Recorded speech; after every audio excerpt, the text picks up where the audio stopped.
Hello everyone, and welcome back to X-Ranger. Before we begin, I thought it would be interesting if each of you could leave a comment indicating which part of the world you're joining us from. Also, don't forget to like and subscribe if you're enjoying the episodes. Now let's get comfortable, relax, and start our program. I don't talk about this much.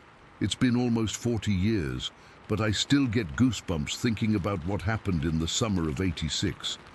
I've spent countless nights trying to rationalize it, but I can't. Some things just don't make sense no matter how much you try to explain them away. My buddy Tom and I had been planning this fishing trip for months. We were after Arctic grayling, beautiful fish with these enormous dorsal fins that look like butterfly wings. The Uinta Mountains in Utah were supposedly one of the few places in the lower 48 where you could catch them. Tom had read about Round Lake in some fishing magazine, said it was at nearly 10,000 feet elevation and supposedly full of grayling. We arrived at the trailhead on a perfect July morning. The sky was that intense mountain blue you only get at higher elevations, not a cloud in sight. The first part of the hike followed Dry Fork and wasn't too bad, relatively flat, walking through aspens with their leaves shimmering in the breeze. We were in high spirits, talking about nothing important, just enjoying being away from work and responsibilities. But man, once we started climbing toward Round Lake, everything changed. The trail got steep fast. Every step was a struggle with our heavy packs full of camping gear, food, and those stupid inflatable rafts we'd insisted on bringing. Tom kept saying, "It'll be worth it when we're floating on that lake pulling in grayling." I wasn't so sure around hour 4 of climbing. By mid-afternoon, we finally reached Round Lake. I have to admit, it was stunning. A perfect alpine lake surrounded by pines with snow-capped peaks reflecting in the still water. We were both exhausted but excited to get on the water. We quickly set up camp in a small clearing about 50 yards from the shore, inflated our rafts and hit the water. The fishing was, well, slower than we'd hoped. We caught a few small trout, but no sign of the grayling we'd come all this way for. As the sun started to dip behind the mountains, we paddled back to shore. Tom suggested we take a short hike before it got completely dark, said there was supposed to be a viewpoint nearby where we could see several canyons. I was tired, but the disappointment of not catching grayling made me restless, so I agreed. The viewpoint was maybe half a mile from our camp, just a rocky outcropping that jutted out over a steep drop. Below us stretched miles of dense forest, filling several deep canyons. As we stood there catching our breath, the forest was getting dark, but there was still enough light to see the contours of the land. That's when we heard it. At first, I thought it was the wind, or maybe some distant hikers calling to each other, but then it came again, a long, deep, howling call that echoed off the canyon walls. It was loud, really loud, and it had this quality to it, almost like a scream, but deeper, more guttural. "What the hell was that?" Tom whispered. I shook my head. "Elk, maybe?" But I knew it wasn't elk. I'd heard elk bugle plenty of times, and this was completely different. Another call answered the first one, from at least a mile away in another direction. Then a third from somewhere else. They were communicating, whatever they were. "We should get back to camp," I said, trying to keep my voice steady. We hurried back, not running but walking fast. Neither of us said much, but I could tell by the tense way Tom held his shoulders that he was as freaked out as I was. Those sounds, they weren't right. They weren't from any animal I'd ever heard in these mountains. Back at camp, we built up our fire larger than we normally would. The sun had fully set now, and that mountain darkness that's so complete you can barely see your hand in front of your face had settled in. Every noise from the surrounding forest seemed amplified. Neither of us mentioned the sounds we'd heard, like not talking about it would somehow make it less real. When it came, time to sleep. Instead of using our separate one-man tents like we'd planned, Tom suggested we both sleep in his slightly larger two-person tent. I didn't argue. We got in, zipped up the tent, and tried to sleep. I don't know what time it was when I woke up. The fire had died down to embers. Something had woken me, a sound, I think. I lay perfectly still, listening. Tom was awake too. I could tell by his breathing. There was something moving around our campsite. Heavy footsteps, slow and deliberate, circling our tent. Not an animal on 4 legs. This was bipedal. I could hear branches snapping under significant weight. Whatever it was big. I reached for my flashlight, hands shaking. Tom grabbed my arm, shaking his head frantically. I ignored him and flicked it on anyway, shining it toward the tent wall where I could hear the footsteps. Nothing. Just the shadowy outlines of trees beyond the thin nylon of the tent. But the footsteps had stopped the instant my light came on. I switched off the light, and we waited in silence. My heart was pounding so hard, I was sure whatever was out there could hear it. After what felt like hours, but was probably only minutes, the footsteps started again, this time moving away from our tent toward the lake. Neither of us slept much after that. I kept turning on my flashlight and shining it in different directions throughout the night.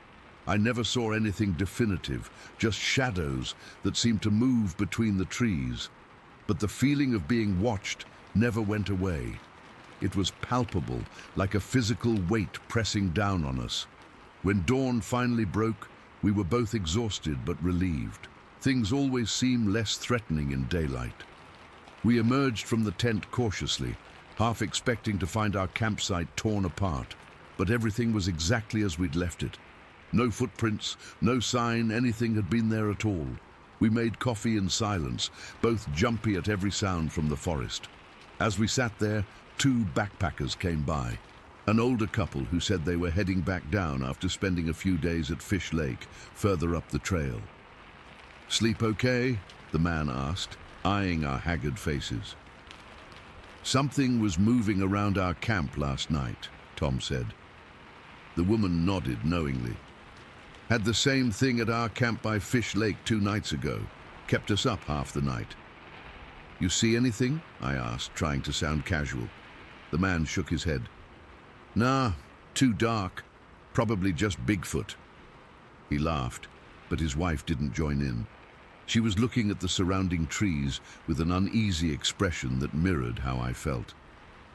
They continued down the trail, and Tom and I looked at each other. Neither of us had mentioned Bigfoot, but it was clear we'd both been thinking it. "Let's move on to Sand Lake today," Tom suggested. "Maybe the grayling are biting there." I agreed quickly. I wanted to be anywhere but Round Lake. We packed up camp and hiked to Sand Lake, which was about 2 miles further up the trail. The hike helped ease some of the tension, and by the time we reached the lake, we were almost back to normal, even joking about how we'd let our imaginations run wild the night before. Sand Lake was smaller than Round Lake, but just as pretty, and the fishing was better. We finally caught some grayling, beautiful fish with those distinctive dorsal fins. For a few hours, I almost forgot about the night before. By late afternoon, we decided to push on to Fish Lake. It was only another mile or so, and the couple had mentioned good fishing there. We arrived as the sun was starting to set and quickly set up camp in a clearing with several established fire rings. Other people had clearly camped here regularly, which was comforting. That night, we built a massive fire, way bigger than we needed for warmth or cooking. Neither of us said why, but we both knew.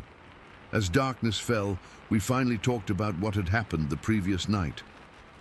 "You think it was actually Bigfoot?" Tom asked, poking at the fire with a stick. "I don't know what else it could have been," I admitted. "Those calls we heard, they weren't human, weren't any animal I know. And whatever was walking around our camp was on 2 legs. Could have been a bear," Tom suggested, but his tone said he didn't believe it. I shook my head. "Bears don't walk exclusively on 2 legs, and they don't stop moving when you shine a light. Whatever it was smart. It knew we were watching." We stayed up late, keeping the fire blazing, talking in low voices. The forest around Fish Lake felt different than Round Lake, more oppressive somehow. The trees seemed to press in closer, and that feeling of being watched was even stronger. It was like the entire area was threatening us, telling us we didn't belong. The feeling of being hunted, that's the only way I can describe it. Like we were prey animals being stalked by something at the top of the food chain. We caught more grayling the next day at Fish Lake, but neither of us enjoyed it. We were constantly looking over our shoulders, jumping at every sound from the forest. Despite having planned to stay one more night, we made a unanimous decision to hike out that afternoon. Neither of us said why. We didn't need to. We both knew something was wrong, and we wanted out. The hike down was tense and fast. We barely stopped to rest, pushing ourselves to get back to the trailhead before dark. Every snapping twig or rustling bush made us freeze and scan the forest around us. Several times I was sure I saw movement just at the edge of my vision. Something large moving parallel to the trail, keeping pace with us, but staying hidden among the trees. We made it back to the car just as the sun was setting. The relief I felt when we threw our packs in the trunk and got inside was overwhelming. As we drove away from the trailhead, Tom finally broke the silence. "We're never talking about this to anyone, right?" I nodded. Who'd believe us anyway? But here I am, all these years later, still thinking about those screams echoing through the canyons, still remembering the heavy footsteps circling our tent, still feeling that sensation of being watched, hunted. I've never been back to the winters, never want to go back. But sometimes I wake up in the middle of the night, heart racing, thinking I've heard those same howling calls outside my window. And I wonder if whatever was in those mountains that night in '86 is still there, waiting for someone else to wander into its territory. Story 2. I still don't know if I was right to post this here, but I need to tell someone what's been happening. I'm not sleeping well anymore, and my husband thinks we should set up trail cameras around our property now.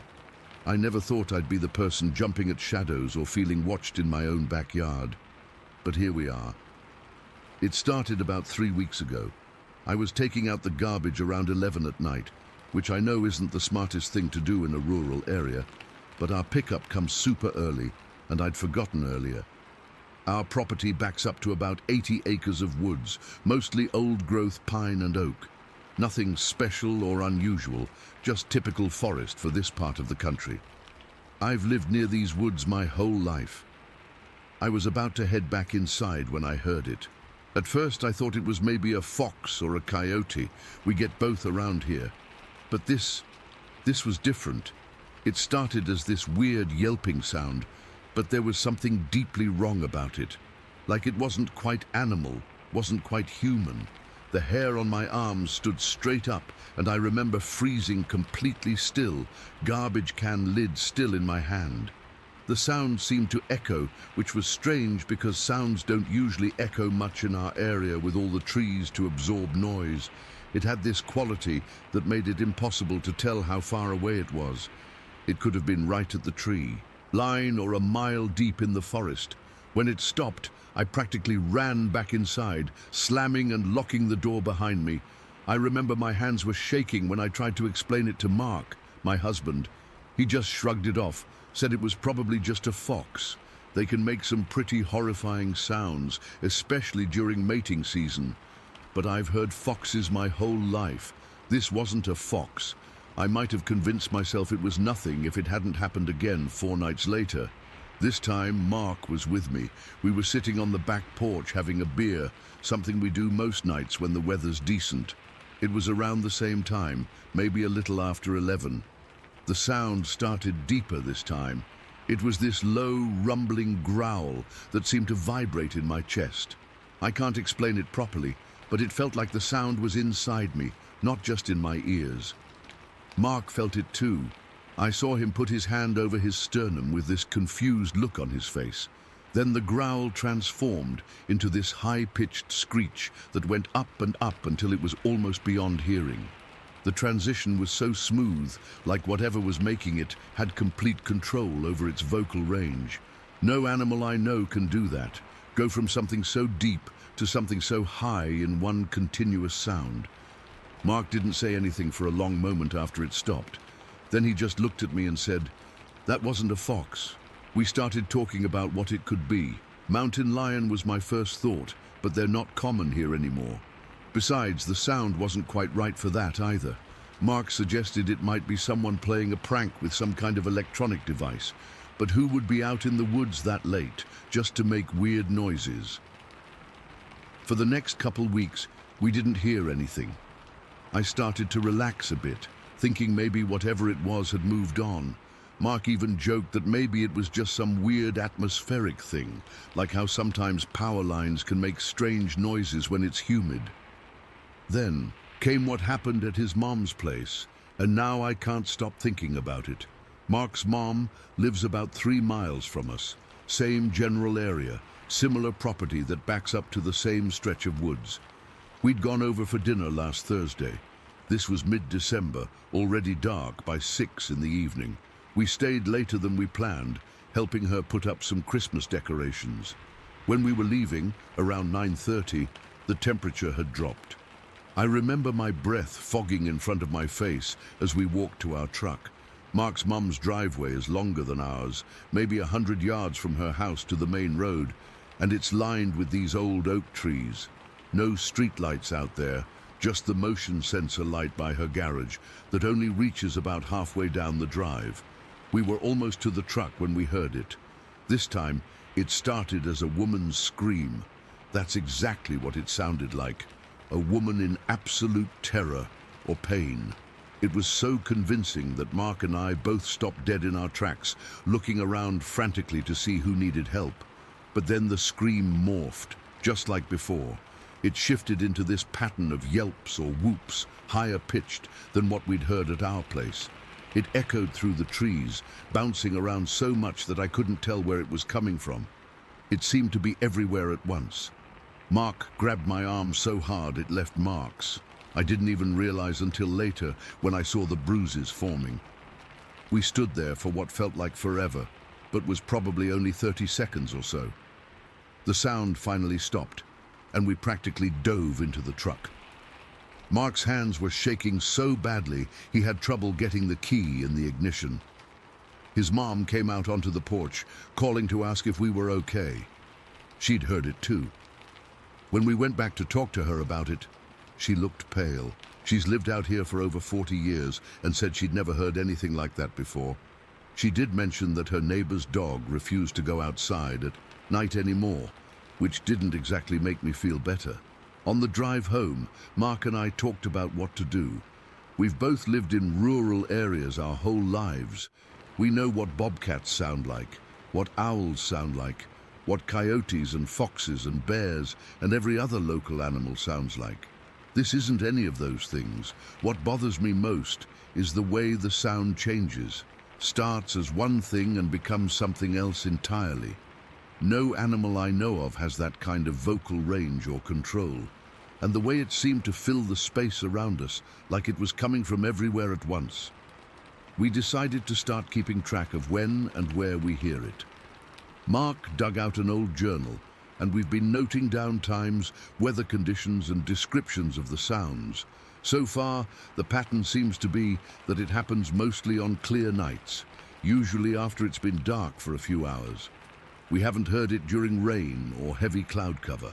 Mark wants to set up some trail cameras around our property. We have a few from when he used to hunt more actively, but they're older models. He's looking at getting some newer ones with better night vision and audio recording capability. I just want some kind of explanation that makes sense.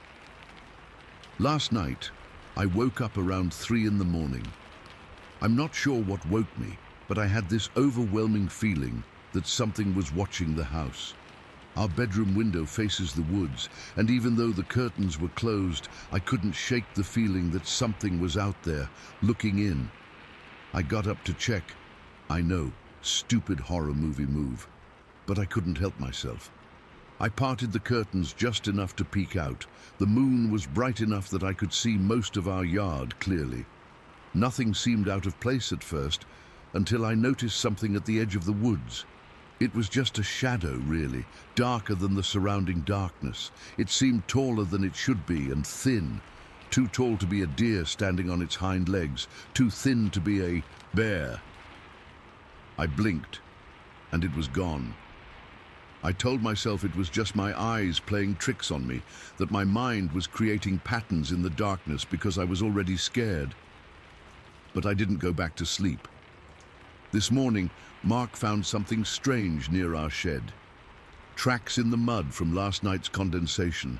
They weren't clear enough to make out any details, just indentations really, but they were big.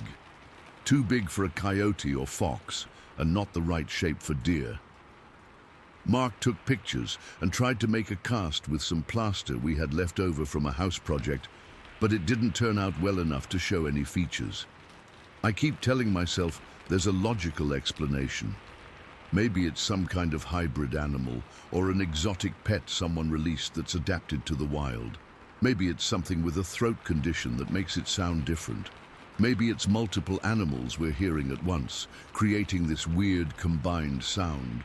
But none of those explanations feel right, and they don't explain the feeling of being watched or that shadow I saw last night. We're planning to record the sounds next time we hear them. Mark has set up his phone with some app that's supposed to start recording automatically when it detects noise above a certain level. We've also ordered those new trail cameras, which should arrive next week. I'm not sure what we'll do if we actually capture something on camera. Go to local wildlife officials, I guess, but what if it's something they can't explain either? I've started bringing our cat inside earlier in the evening and double-checking the locks before bed. I don't walk to the garbage cans alone at night anymore.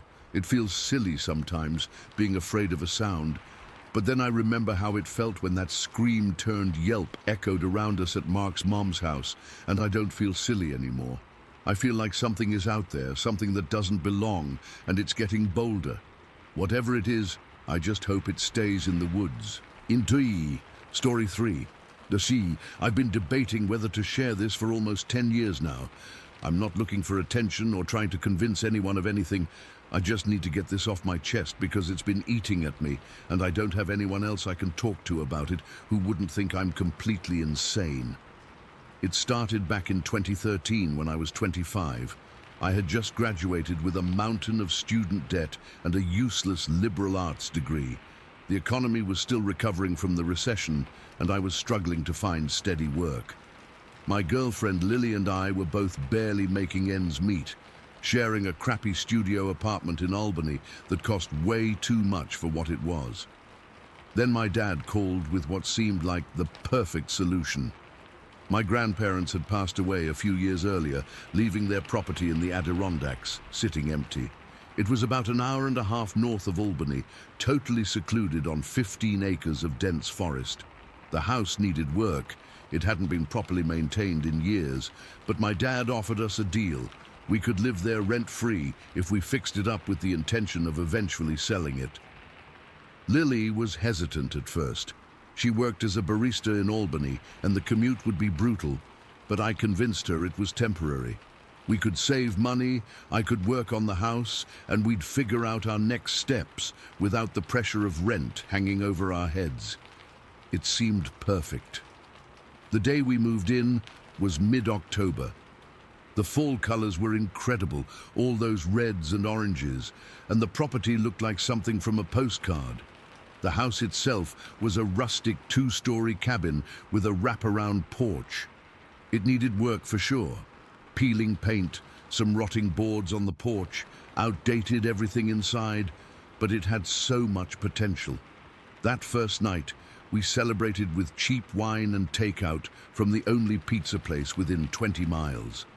We sat on the porch wrapped in blankets, listening to the sounds of the forest. It was so quiet compared to Albany.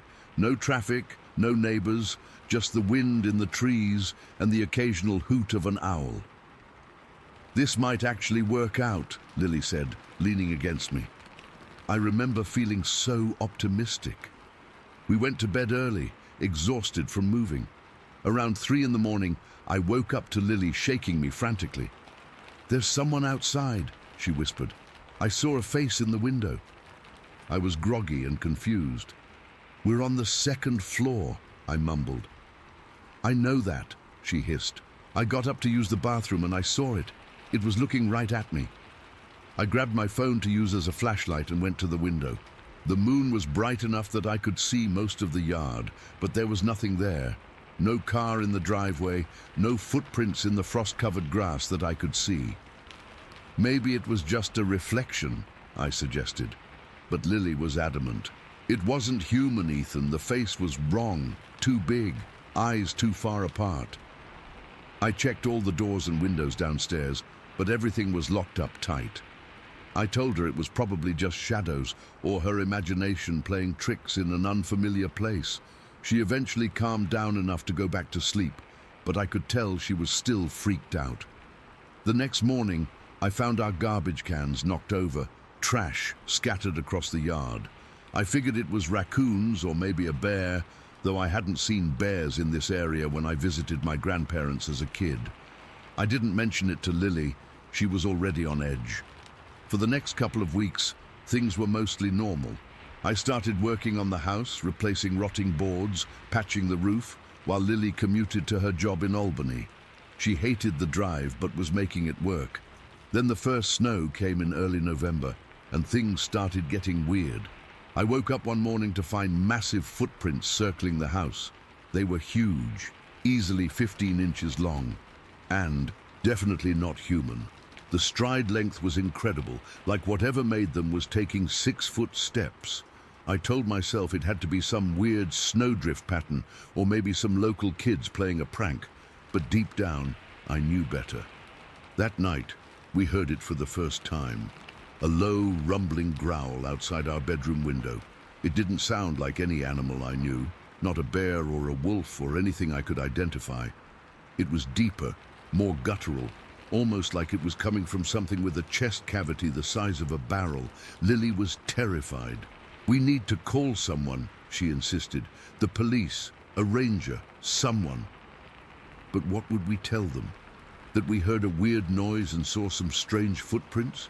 They'd think we were crazy or wasting their time. So I downplayed it, told her it was probably just a bear, even though I knew damn well it wasn't. The incidents kept happening. More footprints, more growling. Once, in the middle of the night, something threw our metal garbage cans across the yard with enough force to dent them. Another time, we found claw marks on a tree near the house that were 8 feet off the ground. Lily wanted to leave. "This place is freaking me out," she'd say. "I can't sleep, I can't focus at work, I'm constantly scared." But I was stubborn. I'd sunk weeks of work into the house, and we had nowhere else to go that we could afford. I convinced her to stick it out, promised I'd install better security lights, maybe get a dog. Looking back, I was a complete idiot. Things came to a head in early December. We'd gone into the nearest town, about 20 minutes away, for dinner, a date night to try and ease the tension that had been building between us. We got into a stupid argument over nothing, really. The stress of the house, her commute, my unemployment, and the constant fear had worn us both down. She stormed out of the restaurant, took the car, and drove back to Albany to stay with a friend. I was drunk and angry and stupid enough to think walking home was a good idea. It was only about 8 miles, and I figured the cold air would clear my head. There was a trail through the woods that cut the distance almost in half. I'd hiked it a couple times during the day, so I thought I knew it well enough. It was snowing lightly, just enough to dust the ground with fresh powder over the few inches that had fallen earlier that week. The moon was bright, making the snow glow eerily in the darkness. I'd been walking for maybe an hour when I noticed the footprints. They were fresh, cutting across the trail I was following, those same massive prints I'd seen around our house. Without really thinking it through, I decided to follow them. The alcohol in my system was making me braver, or stupider, than I should have been. The tracks led deeper into the woods, away from any trails. I stumbled through the underbrush, my phone flashlight barely cutting through the darkness. After about 20 minutes, I came to a small stream. The water hadn't completely frozen over yet, and I could hear it gurgling beneath a thin layer of ice. That's when I saw it. On the other side of the stream, not 30 feet away, stood the largest bipedal creature I've ever seen. It had to be at least 8 feet tall, maybe taller, covered in thick black fur with patches of grey around its shoulders and chest. Its arms hung down past its knees, ending in massive hands with visible fingers, not paws, hands. But it was the face that froze me in place. It wasn't fully human, but it wasn't fully animal either. The proportions were wrong, the brow too pronounced, the jaw too heavy, but the eyes were bright green and unmistakably intelligent. It was watching me with what I can only describe as cautious curiosity. For what felt like an eternity, we just stared at each other across that stream. I couldn't move. I couldn't breathe. Every instinct was screaming at me to run, but my body refused to respond. I don't know if it was fear or some primal recognition that running would be the worst thing I could do. Then it tilted its head back and let out a sound that I still hear in my nightmares. It wasn't a roar or a scream. It was a hollow, echoing call that seemed to reverberate through the entire forest. The sound physically shook me. I could feel it in my chest, like standing too close to a subwoofer. What happened next is why I've never told this story to anyone but Lily. From somewhere deeper in the forest, maybe a mile away, came an answering call. Then another from a different direction. There were more of them out there. The creature looked back at me, and I swear I saw something like recognition in those eyes. Then it turned and moved into the trees with surprising grace for something so large.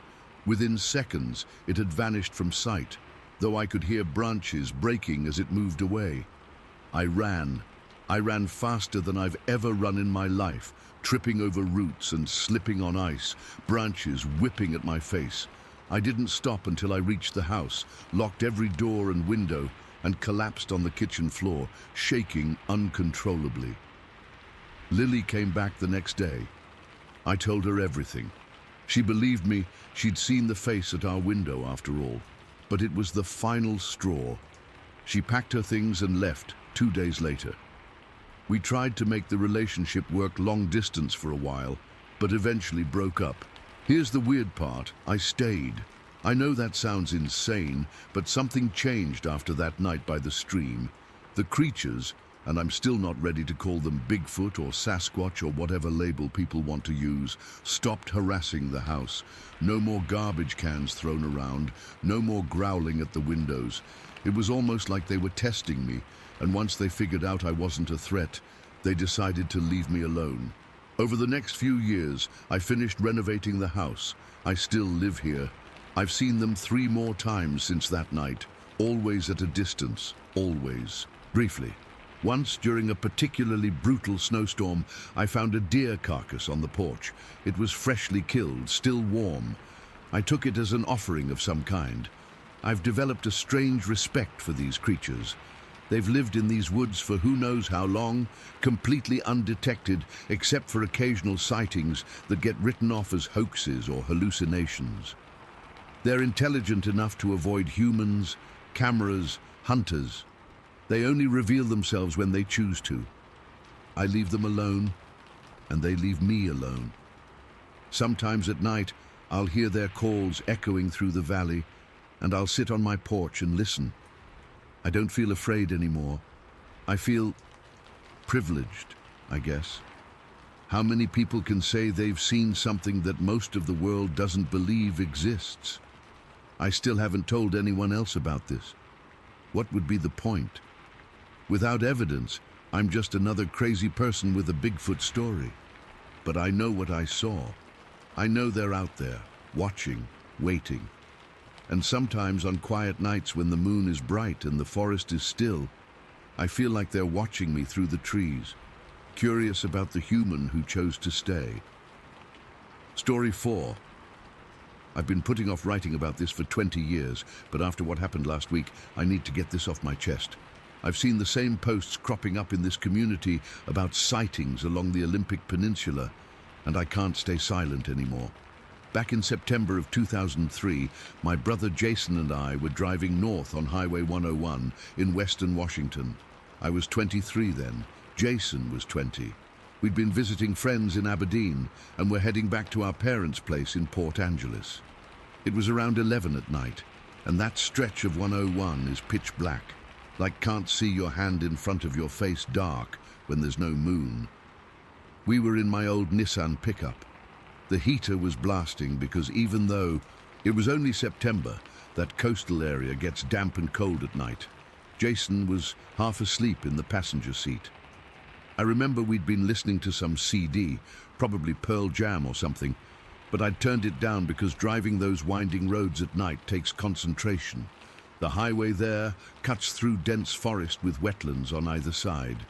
There are these little turnouts every few miles, but mostly it's just trees pressing in close to the road. Not many streetlights, barely any reflectors. You're just driving in this tunnel of your headlights with wall-to-wall forest on both sides. We'd just come around this bend, I think it was somewhere between Humptulips and Lake Quinault, when we both noticed it at the same time. There was this figure standing just off the shoulder of the road. At first I thought it was someone waiting to cross, maybe a hitchhiker, and I instinctively slowed down a bit. But something felt wrong immediately. I still remember that instant feeling of wrongness, like when you're half asleep and think there's someone in your room. This thing was huge, not just tall, but wide. Its shoulders must have been at least 3 feet across, and it had to be over 7 feet tall. But what really got me was how it looked in our headlights. It didn't reflect the light at all. You know how normally when you shine lights on something at night, there's some kind of reflection, or at least the object gets illuminated. This thing just absorbed the light. It was like looking at a hole cut into reality. Just this flat, matte black silhouette. I remember gripping the steering wheel so hard, my knuckles went white. I didn't say anything, but I could feel Jason tensing up beside me. We were probably only going about 50 miles per hour at that point because of the curves, so we had maybe 3 or 4 seconds of seeing this thing as we approached. As we got closer, it didn't move. Not at all. It just stood there, facing east toward the trees, arms hanging at its sides. No movement whatsoever, not even the slight swaying most people do when standing still. It was unnaturally motionless. When we were almost alongside it, the weirdest thing happened. Jason suddenly jerked away from his window like he'd been burned or something. He practically threw himself against me in the center console. I'll never forget the look on his face. His eyes were wide, and he was pale as hell. I could see he was terrified. For just a split second, our headlights caught its face as we passed. I didn't see much detail. It was too dark and we were moving, but I saw its eyes flash. Not like the green or amber eyeshine you get from deer or other animals. This was a cold, silvery white light, almost metallic, like dull chrome catching a reflection, but from inside the eyes. Just a quick flash, then gone. We drove past it, and I didn't look in the rearview mirror. I don't think I even breathed for 30 seconds. Jason was still pressed against the center console, staring straight ahead. Neither of us said a word. For the next 20 minutes, we drove in complete silence. I was going as fast as I dared on those winding roads. My hands were sweating on the wheel, and I kept checking the mirrors, half expecting to see that thing standing in the middle of the road behind us. We finally pulled into our parents' driveway. I turned off the engine, and we just sat there for a minute. Jason finally broke the silence. He just said, "That wasn't a human. That's all." Not dramatically or anything, just matter-of-factly. And I nodded because there wasn't anything else to say. Whatever we saw, it wasn't a person. We didn't talk about it much after that night. It's weird how you can share something that fundamentally shakes your understanding of the world with someone, and then just not discuss it. But that's how it was. We'd occasionally reference it over the years, but never in detail. Just a look between us that acknowledged we both remembered. What stayed with me all this time isn't just how big it was, or how unnaturally still it stood.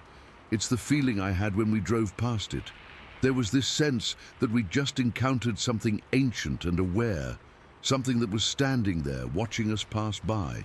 Not threatening necessarily, but present in a way that made me feel like we weren't alone out there on that road, and not in the comforting way. I've tried to rationalize it over the years. Maybe it was someone in a costume, though why would anyone be standing in the middle of nowhere at 11 at night? Maybe it was some kind of optical illusion caused by shadows and trees. But deep down, I know what we saw was real. Last week, Jason called me out of the blue. We're both in our 40s now, with our own families, living in different states. We don't talk as much as we should. But he called and asked if I remembered that night on Highway 101. Of course I did.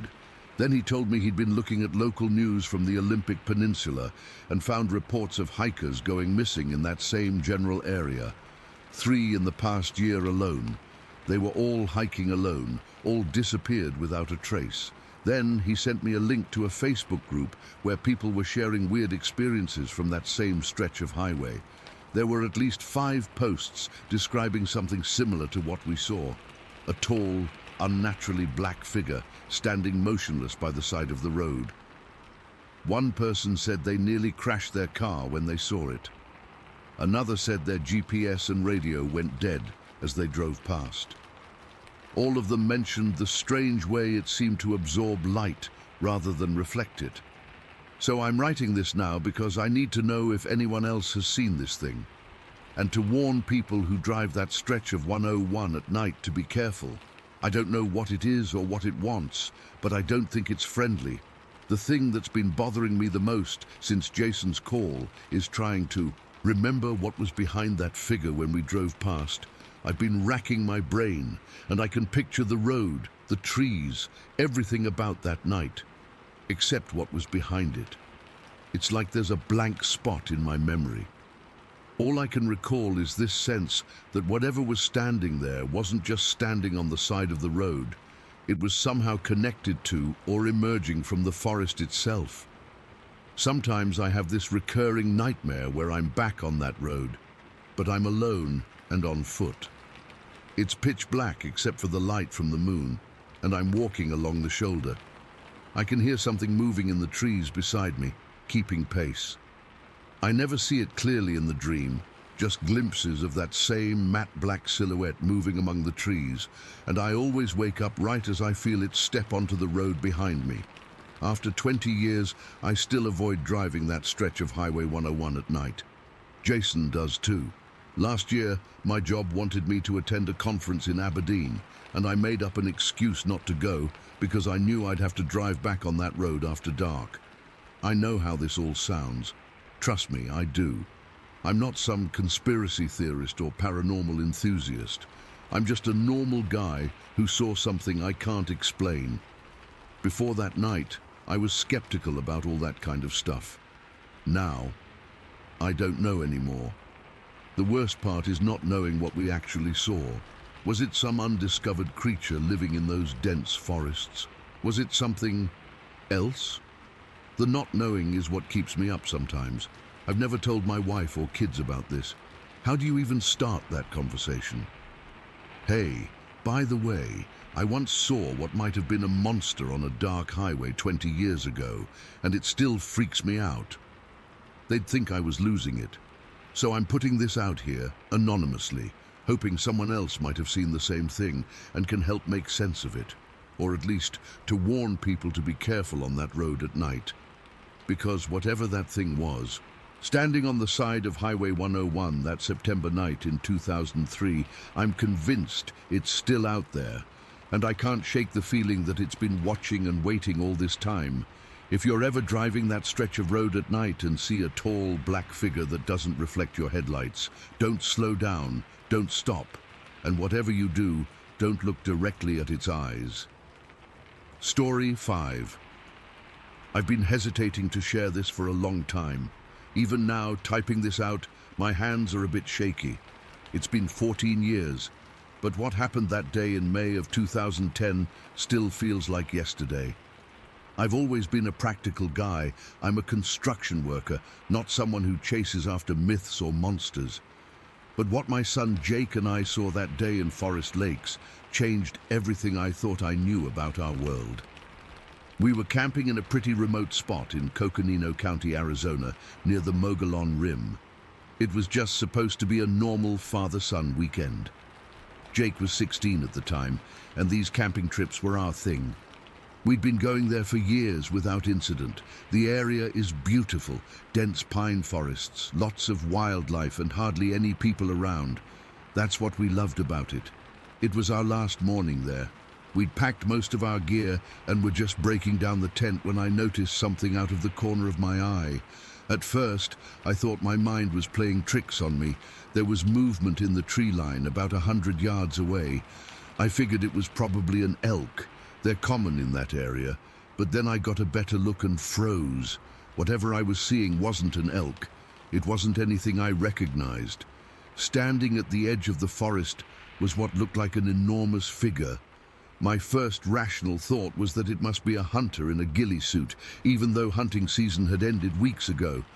But as I watched, this thing stepped out from the tree line and walked across an opening in the forest. The way it moved wasn't like someone in a costume. It walked with this deliberate, unhurried stride that covered a surprising amount of ground with each step. Its arms, and they were definitely arms, not front legs, swung naturally at its sides. The proportions were all wrong for a human. Too big, too broad. I remember my mouth going completely dry. "Jake," I whispered, not taking my eyes off the figure. "Jake, look over there. Tell me what you see." Jake was folding up our sleeping bags but stopped and looked where I was pointing. I heard his sharp intake of breath. "Holy shit, Dad," he whispered. "What is that?" We both stood there, completely still, watching as this massive bipedal creature walked across the clearing. It wasn't running or trying to hide. It was just walking, like it had every right to be there and no concern about being seen. The most striking thing was its size. Even from that distance, it was clearly enormous. I've worked construction for 25 years, and I'm pretty good at estimating measurements. This thing was huge, at least 7 or 8 feet tall, with an incredibly thick, powerful build.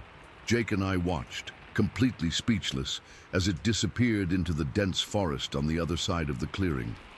For a few seconds, we didn't move or speak. Then Jake turned to me, his face pale. "Dad, was that a... you know..." He couldn't even say the word. I didn't answer right away. My mind was racing, trying to find a rational explanation. Maybe it was someone playing a prank. But we were miles from anywhere, and nobody knew we were there. Besides, who would trek out into the wilderness wearing a heavy costume just on the off chance they might scare some random campers? "Let's check it out," I finally said, grabbing my camera from the truck. I regret to this day that I didn't think to use it while the creature was visible. We cautiously approached the spot where we'd seen the figure cross.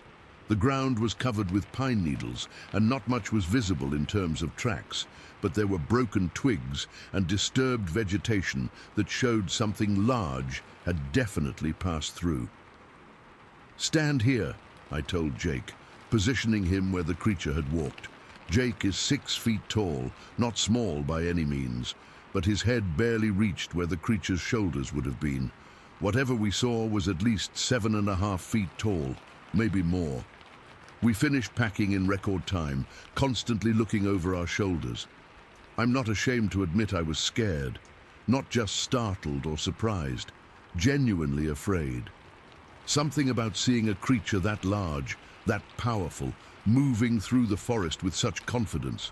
It triggered something primal in me. The drive home was quiet. Jake kept asking what I thought it was, and I didn't have a good answer. I've spent my whole life outdoors, hunting, fishing, camping. I know what bears look like, even when they're standing on their hind legs. This wasn't a bear. It wasn't an elk or a moose or any other animal native to Arizona that I'm familiar with. When we got home, I couldn't stop thinking about what we'd seen. I started researching online, looking at reports of similar sightings in the area. There were more than I expected, a lot more. people describing similar creatures in the Mogollon Rim area going back decades. About 2 months later, we were contacted by a woman named Sandra Martinez, who said she was an investigator with some research organization.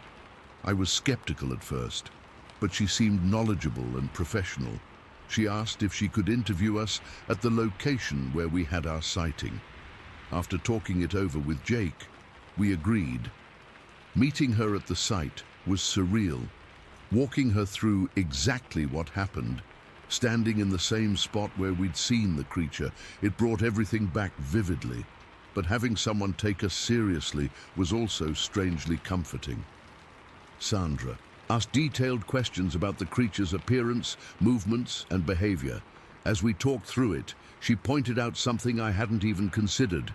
Based on our descriptions and the timing, she believed there were actually 2 separate creatures moving through the forest that day. I hadn't processed that at the time, but thinking back, I realized she might be right. The first one I saw had dark brown hair with these lighter patches. The hair was long, maybe 6 inches or so, but the second one, which emerged shortly after, was almost completely black. Both moved the same way, purposeful, leaning slightly forward while walking. They had incredibly thick chests and basically no necks. Their heads seemed to sit directly on their shoulders. Sandra took measurements and photos of the area. She examined the forest density, sight lines, and distances. She explained that the Mogollon Rim was actually a hotspot for these kinds of sightings. The area has everything these creatures would need: abundant water sources, large elk populations for food, and dense pine forests for cover. What really got me, though, was when she asked if we'd had any other unusual experiences in the area. I hadn't told Jake this, but I had. About a month after our initial sighting, I'd gone back to the same camping spot alone. I needed to see for myself if there was something I'd missed, some explanation that would make sense of what we saw. I was sitting by my campfire that night when I noticed something unusual, what looked like eye reflection behind a large pine tree about 50 yards away. Not low to the ground like a coyote or fox, but nearly 8 feet off the ground. The reflection was caught in my flashlight beam for just a second, but it was unmistakable. 2 large eyes watching me. My blood ran cold. I remember saying out loud, "I see you there," trying to sound braver than I felt. The moment I spoke, the reflection vanished. Then came the sound, something large crashing through the underbrush, moving away at incredible speed. The noise was deafening in the quiet forest, breaking branches, rustling leaves, and heavy footfalls that no human could make. I packed up and left that same night, driving the 2 hours home in the dark. I never told Jake about that second incident. I didn't want to scare him, but I told Sandra, and she documented it all. Since then, I've gone back to Forest Lakes many times, always armed, always vigilant. I'm drawn to the place, even though it terrifies me. I want answers. I need to understand what we saw that day. The experience changed me. I used to feel comfortable in the wilderness, like I belonged there. Now, I always feel watched. Every snapping twig or rustling bush makes me freeze. I find myself scanning the tree line constantly. The forest doesn't feel like a peaceful escape anymore. It feels like something else's territory that I'm trespassing on. What bothers me most is how deliberate these creatures seemed. They weren't running from us or trying to hide. They were just going about their business, using the forest as their home. It makes me wonder how many times I've been in the woods, thinking I was alone, when something was watching me from just beyond the tree line. Jake's almost 30 now, with kids of his own. He still goes camping with me sometimes, but we never go back to that exact spot. We've talked about what we saw many times over the years. Neither of us has changed our story or our certainty about what we witnessed. It wasn't a bear, it wasn't a person in a costume, and it wasn't our imagination. I don't know what to call what we saw that day. I don't know if it has a name that science would recognize. All I know is that it was real, it was massive, and it was perfectly at home in those woods. And sometimes, late at night when I can't sleep, I wonder if it's still out there, walking through the forest with that same unhurried, confident stride, glimpsed only occasionally by people who, like me, are forever changed by the experience. I still work construction. I still consider myself a practical person. But now I know there are things in this world that defy explanation. I've seen one with my own eyes, and I can never unsee it. Story 6. I still can't believe what happened to me last summer. I've never told anyone except my friend Tyler, who found me afterwards, and even he thinks I hit my head when I fell off my bike. But I know what I saw. I know what happened to me on that trail. I've lived with my grandpa in our cabin near the Olympic National Forest since I was 7. My parents split up, and neither of them could take care of me full-time, so Grandpa stepped in. It's just been the two of us since Grandma passed away the year before I moved in. Our place is pretty isolated, just how Grandpa likes it. The nearest neighbor is about a mile away, and the small town where I go to school is a 20-minute drive. Behind our cabin, there's nothing but dense forest stretching for miles. It's beautiful, but can be creepy, especially when fog rolls in, which happens a lot in the Pacific Northwest. Every Sunday, Grandpa would take me to the local diner where all the old-timers gathered. They'd sit around drinking coffee, telling the same hunting stories over and over. But sometimes, when they thought I wasn't listening, they'd lower their voices and talk about the forest people, what they called Bigfoot. Saw one crossing the stream last week, old Jim would whisper. Must have been 8, 9 feet tall. Looked right at me before disappearing into the trees. I always rolled my eyes. These were just bored old men making up stories to feel important. I'd seen enough Discovery Channel to know Bigfoot was just a myth. I was 10, not stupid. For my birthday last June, Grandpa gave me a mountain bike. Nothing fancy, but man, I loved that thing. It meant freedom. Our property backed up to miles of forest trails, and Grandpa said I could ride them as long as I stayed on the marked paths and was home before dark. That whole summer, I explored every trail I could find. I memorized the routes, knew every twist and turn, every steep hill and rocky patch. But there was one trail I avoided. It branched off the main path about a mile from our house. Even in broad daylight, it looked darker somehow, like the trees grew thicker there, blocking out the sun. Something about it made the hair on my neck stand up. I'd ride past it quickly, never looking down its length for too long. In August, I met Tyler. His family had bought the old Henderson place on the other side of the forest. He was my age and loved biking too. Having a friend nearby changed everything. Suddenly, I wasn't just some lonely kid with an old man. I had someone to hang out with. Tyler mentioned there was a shortcut between our houses through the forest. When he described it, I realized it was the dark trail I'd been avoiding all summer. It cuts like 20 minutes off, he said. I use it all the time. I felt stupid for being scared of a trail a kid my own age rode regularly. So the next day, I decided I was going to ride it. I told myself there was nothing to be afraid of. It was just trees and dirt like any other path. I set out around 2 in the afternoon. It was a typical August day, overcast but warm. The forest was alive with sounds, birds calling, squirrels chattering, wind rustling through the trees. I pedaled along the main trail, my stomach tightening as I approached the turnoff I'd avoided all summer. When I reached it, I stopped and stared down the narrow path. It seemed even darker than usual, the trees forming an almost perfect tunnel. I took a deep breath, told myself to stop being a baby, and turned onto the trail. The moment my front tire crossed onto the path, I felt it, like an electric shock running from my handlebars through my arms and into my chest.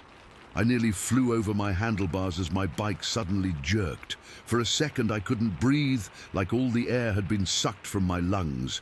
When I could focus again, something was wrong, very wrong. The forest had changed. The trees weren't the same. Instead of the familiar pines and firs, these were massive, with trunks wider than my grandpa's truck. The leaves were a strange bluish-green color I'd never seen before. And the silence. That's what hit me hardest. The forest had gone completely silent. No birds, no insects, not even the sound of wind. Just absolute, crushing silence. I looked back the way I'd come, but the main trail was gone. There was only more of this strange forest, stretching in all directions. My heart started pounding so hard I could feel it in my throat. Then I noticed the sky. It had been daylight just seconds ago, but now it looked like dusk. A weird purplish-gray color, like right before a massive storm. As I stared up, fat raindrops began to fall, quickly turning into a downpour unlike anything I'd ever seen. Within seconds, I was soaked to the skin, and the trail beneath me turned to mud. I tried to keep riding, but my wheels just spun uselessly in the thick mud. I put my foot down to steady myself and sank ankle-deep in the muck. Panic started rising in my chest. I needed to get out of there, back to normal trees and normal sky and normal sounds. That's when I heard it, a cracking sound, like someone stepping on massive branches. Then another, and another, rhythmic. Footsteps, but not normal footsteps. These shook the ground. Each one sent vibrations through the mud into my feet. They were coming from behind me, getting closer. I abandoned my bike and tried to run, but the mud sucked at my shoes. I managed to reach a massive tree and pressed myself against its trunk, shaking uncontrollably. The footsteps grew louder, each one making the ground tremble. Something massive was moving through the trees toward me. I covered my mouth to stifle my sobs, but it was too late. Whatever it was, it had found me. Through the curtain of rain, I saw it step into the clearing. I'll never forget what I saw. Never. It was enormous, at least 10 feet tall, maybe more. Its body was covered in thick, matted black hair, dripping with rain. Its arms hung below its knees, ending in hands with fingers longer than my entire hand. But its face... God. Its face. It wasn't human, but it wasn't animal either. The features were flattened, with a protruding brow and no visible nose, just nostrils. And its eyes, they glowed a sickly green in the dim light, like nothing I'd ever seen on any living creature. When it saw me, it let out a sound. Not quite a roar, more like a deep rumbling growl that I felt in my bones more than heard. It took a step toward me, and the ground shook so hard I nearly fell. I was crying openly now, unable to move, unable to run. "I'm sorry," I sobbed, though I didn't know what I was apologizing for. "Please don't hurt me. I'm sorry. I'll go back. I'll never come here again." The creature stopped. It cocked its head to one side, almost like it was confused by my fear. It made another sound, softer this time, more like a questioning grunt. That's when I noticed movement in the trees behind it. Another creature emerged, smaller than the first, but still massive compared to me. This one had brown hair, not black, and its eyes were completely dark, like polished obsidian. It approached the black one, making quick, sharp vocalizations that sounded almost like language. They were communicating. I was sure of it. The brown one gestured toward me with one of its long arms, making agitated sounds. The black one responded with deeper tones, occasionally glancing at me. They were arguing about me. The brown one seemed angry, its movements becoming more aggressive as it pointed at me, then back the way I'd come. The black one stood its ground, occasionally making a sound that reminded me of a dismissive snort. Their argument grew more heated. The brown one's vocalizations became so loud and high-pitched I had to cover my ears. It was screaming at the black one, who suddenly raised to its full height and roared so loudly I thought my eardrums would burst. For a moment I thought they were going to fight. The tension between them was palpable, even to me. Then, abruptly, the black one turned away from the brown one, kicked at the ground in what looked like frustration, and let out one final rumbling growl before stomping away into the trees. The brown one watched it go, then turned to look at me. Its black eyes bored into mine for what felt like an eternity. Then, without making another sound, it turned and followed the black one, disappearing into the strange forest. The moment they were gone, the rain stopped. Just stopped, like someone had turned off a faucet. The purple-grey light began to brighten, slowly returning to normal daylight. The crushing silence lifted, replaced by the familiar sounds of the forest. Birds, insects, wind. I didn't wait to see what would happen next. I yanked my bike from the mud and started pedaling frantically, not caring about the mud splashing up my back or the branches whipping my face. I just needed to get away. I'd been riding for maybe a minute when I felt that same electric jolt again. My bike skidded, and suddenly I was airborne. I hit the ground hard, scraping my arms and knees on normal forest floor. When I looked up, I was on the regular trail again, the one I knew, with normal trees and normal sky. That's where Tyler found me a few minutes later. He'd been on his way to my house and saw me lying there, bleeding and crying. He thought I'd just crashed my bike. I tried to tell him what happened, but the words wouldn't come out right. Even now, it sounds crazy when I say it out loud. The next day, I convinced Grandpa to walk the trail with me, claiming I'd seen some interesting wildlife. We walked the entire length from our house to Tyler's. Nothing. No massive trees with blue-green leaves, no weird purple sky, no giant creatures, just a normal forest trail. I've gone back a few times since then, always in daylight, always ready to run. The trail remains ordinary, but sometimes when I ride past that spot where I felt the jolt, I swear I can hear something moving in the trees, something big. And occasionally, late at night when I can't sleep, I wonder what those creatures were arguing about. Was the brown one saying I didn't belong there? Was the black one defending me? And most terrifying of all, what would have happened if the brown one had won that argument? I don't ride my bike much anymore, and I always take the long way to Tyler's house. Story 7. I'm not sure why I'm finally writing this down after all these years. Maybe it's because I can't keep carrying this alone. Maybe it's because I see all these other sightings now, and I think, that was us. We saw it too, and we said nothing. It was the fall of 1992. I was 24 years old, and my hunting partner Lisa was 26. We'd been friends since high school and hunting buddies for about 5 years by then. This was Carroll County, Virginia. Beautiful country, especially in the Blue Ridge foothills. We knew those woods like the backs of our hands, or at least we thought we did. That particular evening, we'd been out checking our deer stands before opening weekend. It wasn't a proper hunt, just preparation. Making sure everything was in good shape, laying down some corn, that sort of thing.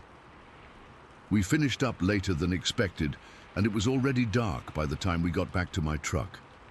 I remember it was cold for October, the kind of damp chill that seeps into your bones. We had the heater blasting as we drove down Hollow Creek Road, just a narrow strip of asphalt cutting through miles of dense forest. No streetlights, no houses nearby. Your headlights and the stars were all you had. We were maybe 7 or 8 miles from the main highway. Lisa was fiddling with the radio, trying to find something other than static. I remember we were talking about her new boyfriend, some guy from Roanoke she'd met at a friend's wedding. Then I saw something at the edge of my headlights. "Holy shit," I said, slowing down. "Did you see that?" Lisa stopped playing with the radio. "See what?" "I don't know. Something big, on the right side of the road." I slowed the truck to a crawl, peering out into the darkness. The trees pressed in close to the road here, creating a tunnel effect. The headlights only penetrated so far into the pitch black. "There's nothing out there, Derek," Lisa said, but I could hear the tension in her voice. "I saw something," I insisted. I pulled over to the shoulder, putting the truck in park but leaving the engine running. I reached behind the seat for my spotlight, one of those big rechargeable ones we used for spotting deer at night. Not that we'd ever poach, of course, but it was useful for scouting. "What are you doing?" Lisa asked. "Just checking." I cracked my window and swept the powerful beam across the tree line. Nothing but pines and oaks and underbrush. But then, about 30 yards ahead where the forest edged right up to the shoulder, the light caught something. At first my brain couldn't process what I was seeing. It was like when you see something so out of context that your mind tries to make it into something familiar. A bear, maybe. A weirdly shaped tree stump. But then it moved. I'll never forget this as long as I live. This thing turned toward us. The spotlight caught its face, and I saw eyes reflecting back. Not the bright green reflection you get from deer, but a deep amber glow. Intelligent eyes, aware eyes. Lisa saw it too. She made this small, gasping sound and grabbed my arm so hard it left bruises. "Derek," she whispered, "what is that?" The creature was enormous. I'm a hunter. I know what a black bear looks like. I know what a person in a coat looks like. This was neither. This thing stood at least 8 feet tall, maybe taller. It was covered in dark hair or fur that looked matted in some places. Its shoulders were massively broad, tapering down to a narrower waist. The proportions were all wrong for a human, but it was standing upright, completely bipedal. For a few seconds, I honestly thought someone was playing a prank on us, some asshole in a costume. But the way it moved, no costume is that fluid. And who would be out here, miles from anywhere, just waiting on the off chance that someone would drive by? We sat there, engine idling, my spotlight fixed on this creature for what felt like forever. In reality, it was probably less than a minute before I killed the light. "What are you doing?" Lisa hissed. "I don't want to make it mad," I said. My voice sounded strange to my own ears, thin and high. In the dim glow from the dashboard lights, I could see Lisa's face was completely drained of color. "We need to go," she said. "Now." But I couldn't move. I was terrified, sure, but also fascinated. I flicked the spotlight back on. The creature was still there, but it had taken a few steps toward the road, toward us. It wasn't moving aggressively, more like it was curious. In the better angle of light, I could see more details. Its face was flat, with a pronounced brow ridge. The nose was wide and flat. The mouth was... God, I don't even know how to describe it. Human-like, but not human. The arms were incredibly long, hanging down almost to its knees.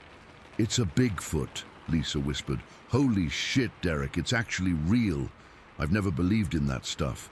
Sasquatch, Bigfoot, whatever you want to call it. That was tabloid nonsense, stories drunk hunters made up. But there was no denying what was standing 30 yards from my truck. It just watched us, and we watched it. This standoff lasted maybe 10 minutes total, though it felt like hours. Neither of us thought to grab our phones, not that the crappy flip phones we had back then would have taken any kind of decent picture in that light. Then, without any warning, it simply turned and walked into the forest. Not running, not crashing through underbrush like you'd expect from something that size. It moved with this eerie silence, like a ghost. 1 second it was there, the next it had melted into the darkness between the trees. Lisa and I sat in complete silence for maybe another 5 minutes. I remember my hands were shaking so badly I could barely grip the steering wheel when I finally put the truck in drive. "Did that just happen?" Lisa finally asked as we pulled back onto the road. "I think so," I said. We barely spoke the rest of the drive home. What was there to say? We'd just seen something impossible, something that shouldn't exist. When I dropped Lisa off at her apartment, she paused before getting out of the truck. "We're not telling anyone about this," she said. It wasn't a question. "Who would believe us?" I replied. "No one. That's the point. I don't want to be the crazy Bigfoot people." I nodded. Not a word. And that's how it stayed for years. Lisa and I never spoke about it again, not really. Once, maybe a year later, we were having beers after a successful hunt, and she just looked at me and said, "You still think about that night?" I knew exactly what she meant, and I just nodded. That was it. We still hunted together, but things changed. We stayed closer to roads, to civilization. Neither of us wanted to admit it, but we were scared, not just of seeing that creature again, but of what else might be out there that we didn't know about. The woods never felt the same. I'd find myself constantly looking over my shoulder, scanning the tree line, jumping at every snapped twig or rustling leaf. I'd been hunting those Virginia forests my entire life, and suddenly I felt like a trespasser, like I was being watched, judged. It sounds crazy, but that's how it felt. Lisa eventually moved to North Carolina for work in '97. We lost touch after a while, the way people did before social media made it easy to stay connected. I kept hunting, but always with other people, never alone. I didn't tell a soul about what we saw. Not my parents, not my wife when I got married in '98, not my drinking buddies. No one. Who wants to be that guy? The one everyone humors but secretly thinks is nuts. Then, in 2009, I met this researcher at a community event in Hillsville, Dr. Ellen Miller. She was collecting local folklore, cryptid stories, that kind of thing. Something about her seemed trustworthy. Maybe it was because she approached it all with this scientific skepticism. She wasn't some wild-eyed believer or attention seeker. After a few beers, I told her everything. She recorded my account, asked detailed questions about the weather that night, the exact location, the creature's movements and features. She didn't laugh or look at me like I was crazy. She just listened and took notes. Dr. Miller told me that there had been similar sightings in Carroll County going back decades. Nothing that ever made the papers, just stories passed between locals, hunters, hikers, farmers who'd seen things they couldn't explain in those same woods. I wasn't alone. That was 14 years ago now. I still hunt, still spend time in those woods. But I carry a better flashlight these days, and I'm always home before dark. I've spent countless hours trying to make sense of what Lisa and I saw that night. Was it really a Bigfoot, some undiscovered species, a bear with mange standing on its hind legs? Some part of me still wants there to be a rational explanation.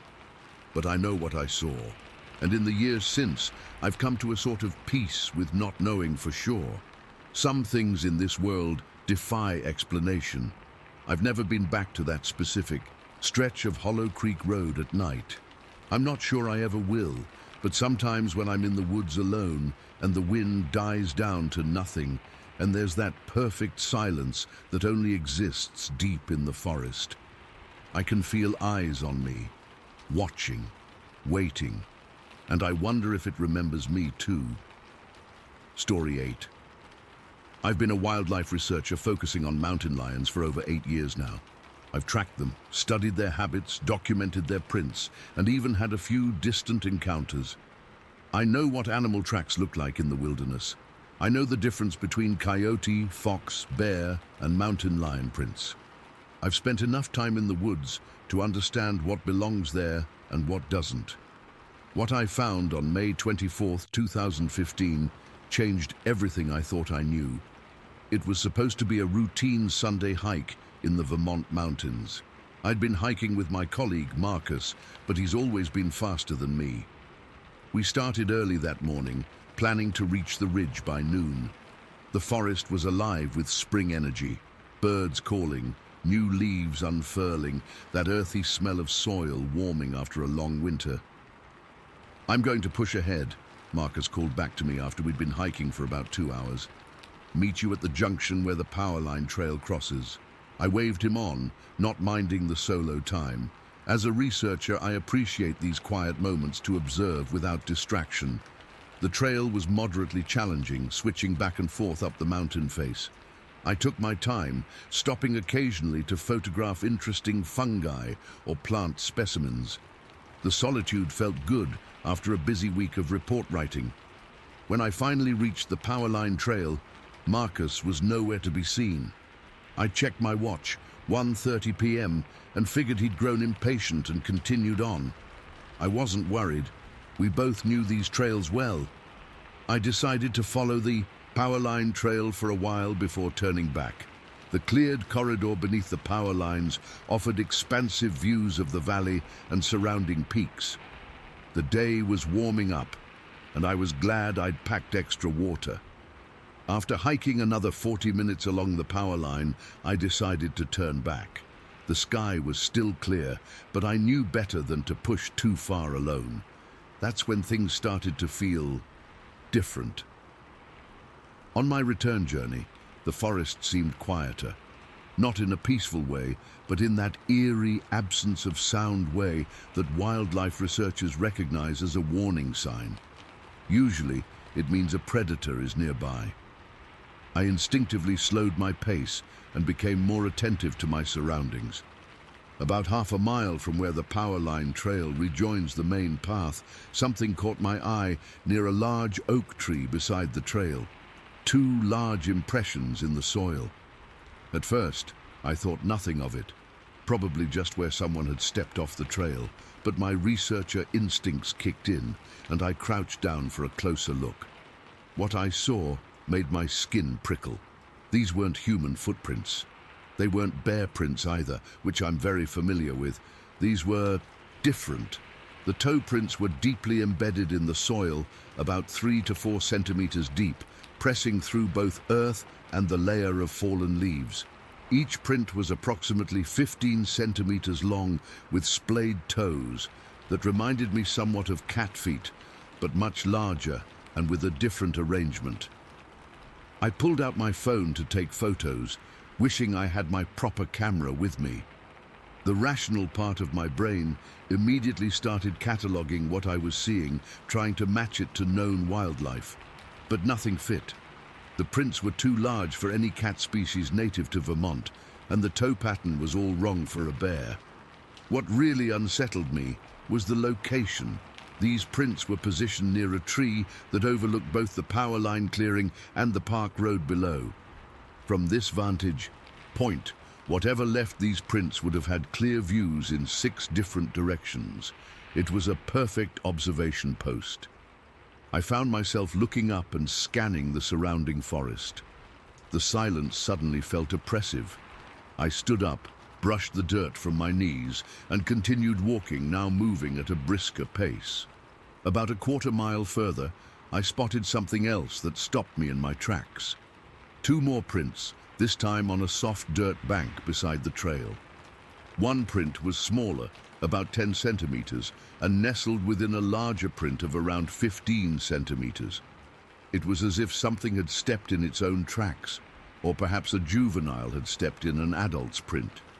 The toes of the larger track were splayed about 5 centimeters apart, with 3 toes clearly embedded in the soft dirt. I took more photos, my hands slightly shaky now.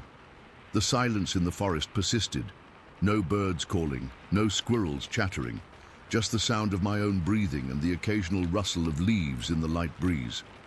I hurried the rest of the way back to the trailhead, constantly glancing over my shoulder. I tried calling Marcus, but had no signal. When I reached my car, I found a note from him under the wiper blade. Got back early, headed home. Text me when you're back safe. That evening, I couldn't stop thinking about those tracks.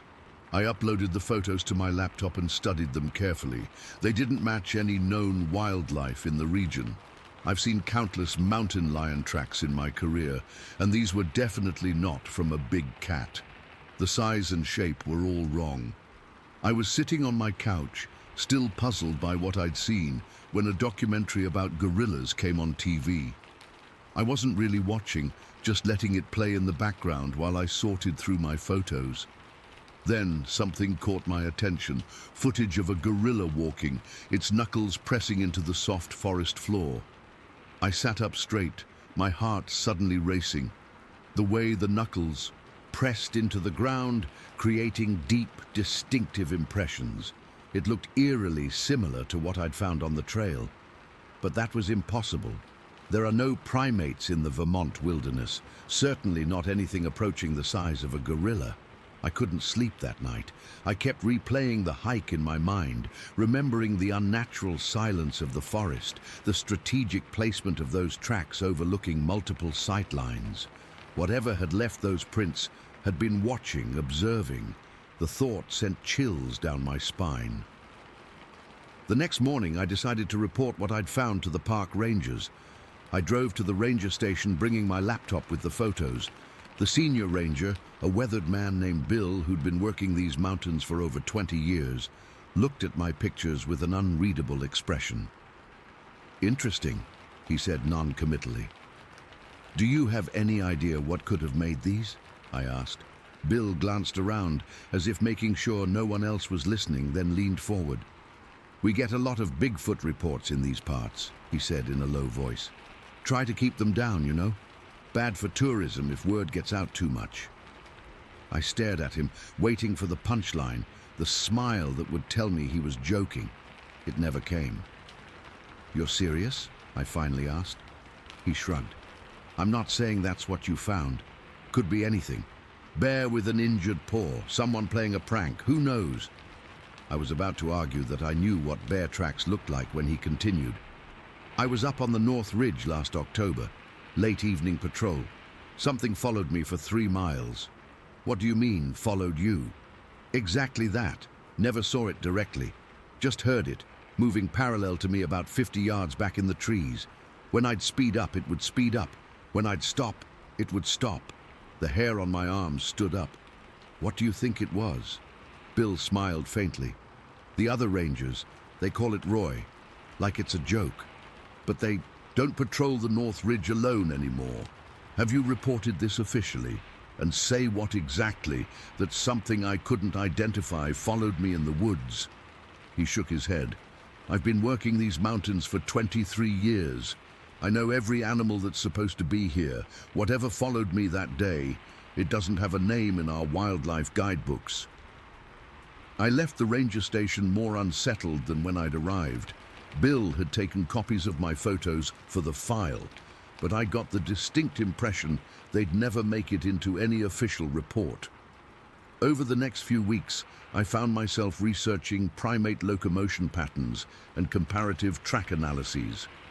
I even reached out to a colleague who specializes in great ape research, sending her the photos without explanation of where they were taken. Her response was confusion. She asked if I'd been doing fieldwork in Central Africa without telling her. "I've gone back to that same trail 3 times since then. I've never found similar tracks, but each time I've experienced that same unnatural silence in certain sections of the forest. That feeling of being watched. Last week I was working late in my office when Marcus stopped by. He mentioned offhandedly that he'd been hearing strange vocalizations during his recent fieldwork, sounds that didn't match any known wildlife in the area. Not quite wolf, not quite human, something in between.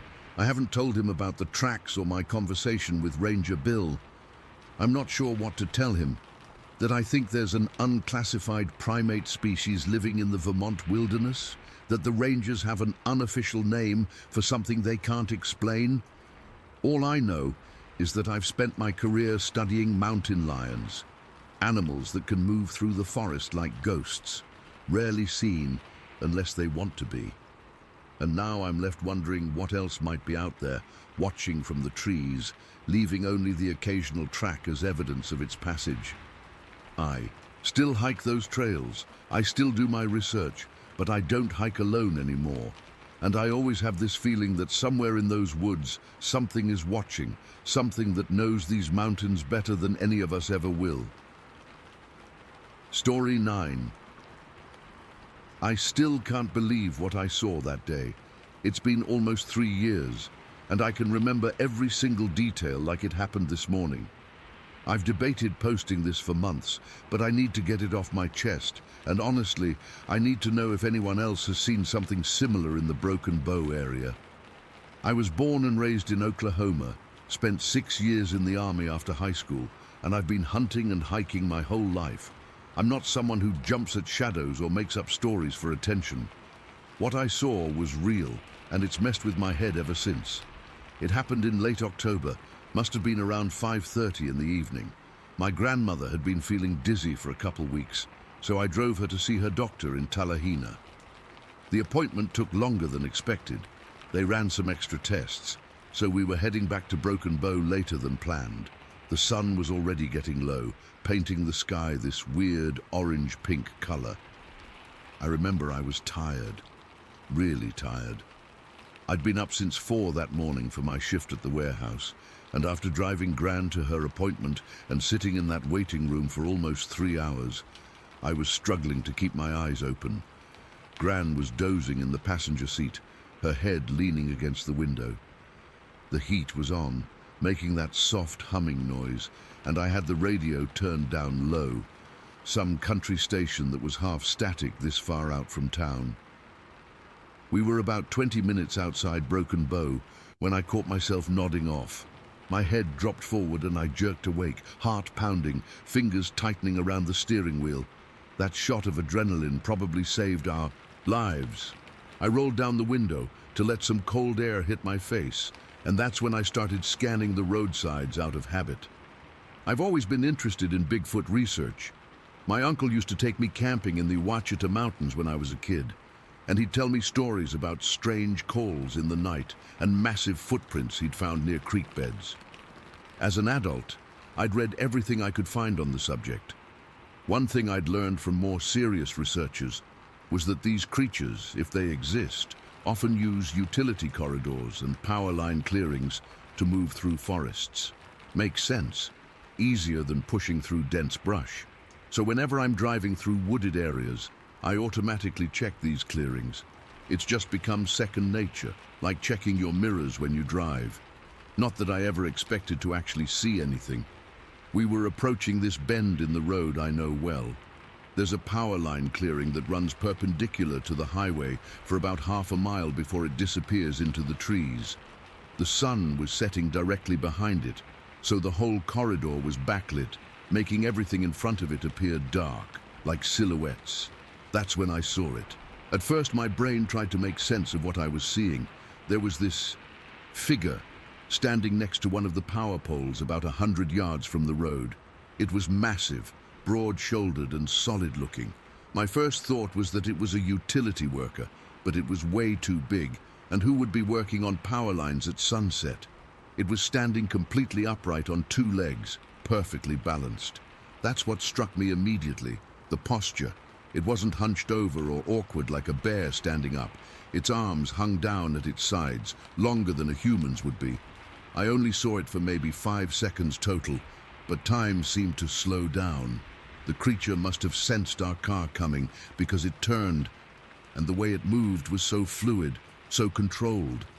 Not jerky or lumbering like you'd expect from something that size. It simply pivoted and strode into the tree line on the far side of the clearing. 3 or 4 steps, and it was gone. I couldn't judge its exact height, since it was a good distance away and I was seeing it in silhouette. But comparing it to the power pole it was standing next to, it had to be at least 7 feet tall, probably taller, and wide, not fat, but powerfully built, like a linebacker, but scaled up. The car rounded the bend, and suddenly the clearing wasn't visible anymore. I remember gripping the steering wheel so tight my knuckles turned white. My heart was hammering in my chest.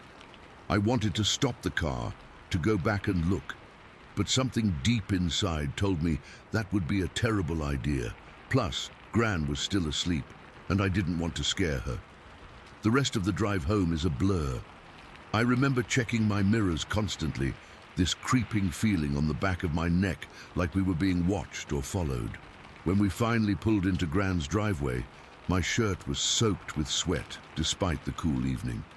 I helped Gran inside, made her some tea, and sat with her while she watched her shows. I didn't say anything about what I'd seen.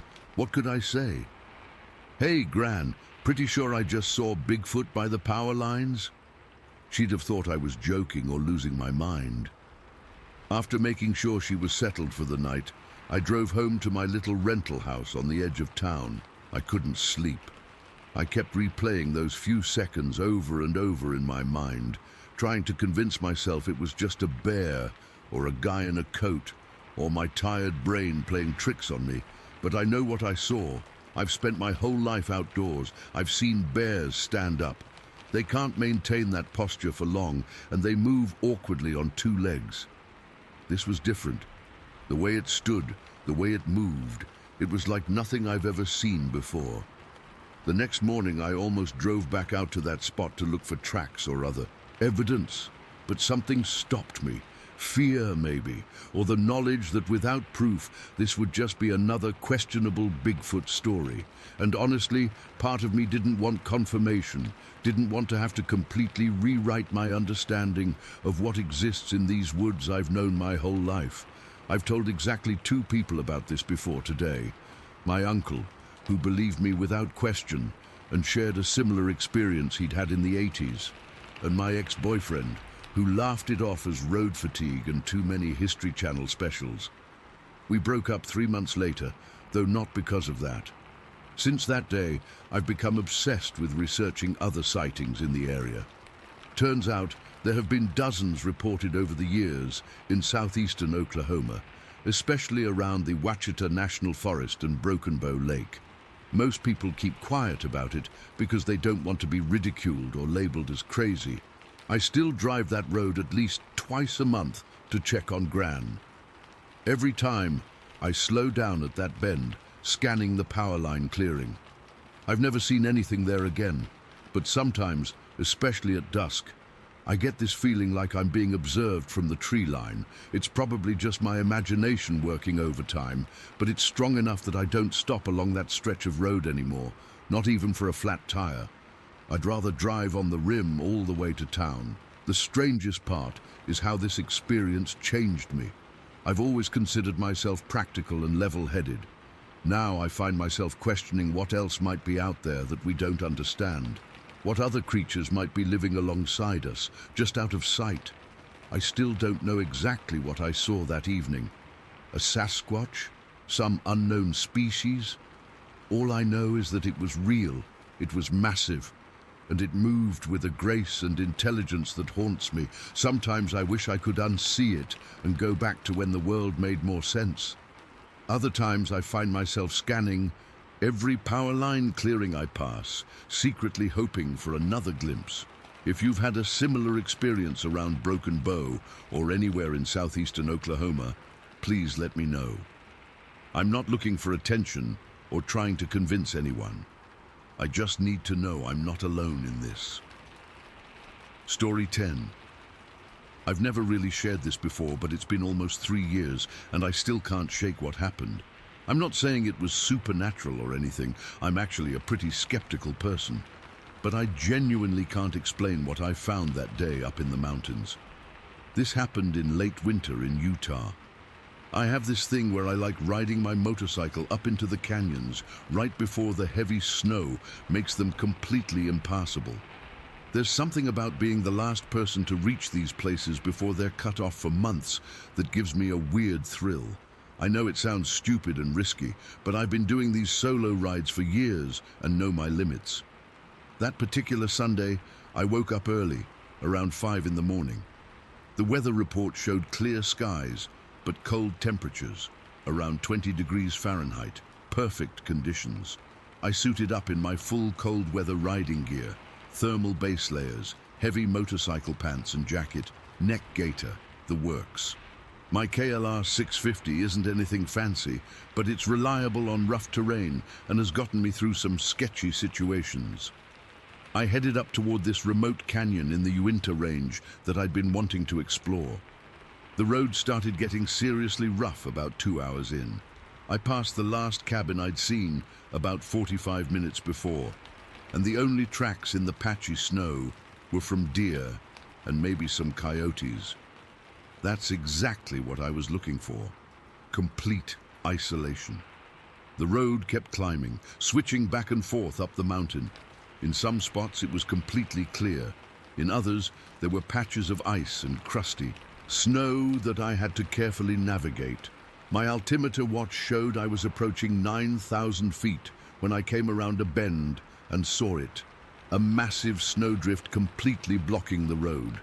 It must have been at least 8 feet high and stretched the entire width of the narrow mountain road. I killed the engine and just sat there for a minute, catching my breath. The silence was absolute. You don't realize how noisy the world is until you're somewhere truly remote. No distant traffic, no planes overhead, not even much wind that day. Just occasional bird calls and the soft cracking of ice melting in the morning sun. Since this was as far as I could go on the bike, I decided to continue on foot for a bit. I wasn't ready to head back yet. I secured my motorcycle, grabbed my small backpack with water and snacks, and started walking past the snowdrift. The air was thin and sharp in my lungs, and my breath formed thick clouds in front of me. I remember checking my phone. No signal, of course, but I wasn't worried. I had my GPS and knew exactly where I was. I'd walked maybe 50 meters past the snowdrift when I noticed an old structure partially hidden among some trees to my right. It was a small log cabin, the kind left behind from Utah's mining era a century ago. Most of these places are completely dilapidated, and this one was no exception. Collapsed roof, rotting logs, probably full of rodents and who knows what else. I thought about checking it out, but heard the sound of running water nearby and decided to find the source first. I was getting thirsty and figured I'd take a break by the stream. Following the sound, I pushed through some scraggly underbrush and found a small stream cutting through the landscape. The water was crystal clear and flowing fast from the snowmelt higher up.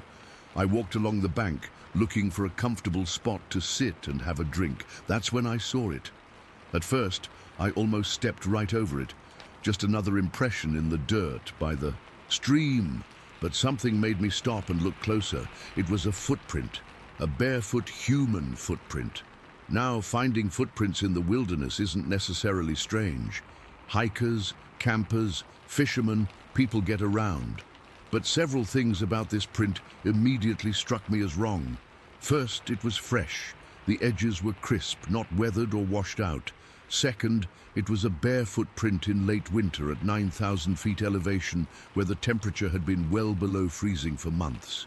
Third, there was only one print, not a trail of them, just a single perfect impression in a small patch of soft mud by the stream bank. But what really made the hair on my neck stand up was the size and shape. It was big, significantly larger than my own foot, and I wear a size 11.5 boot.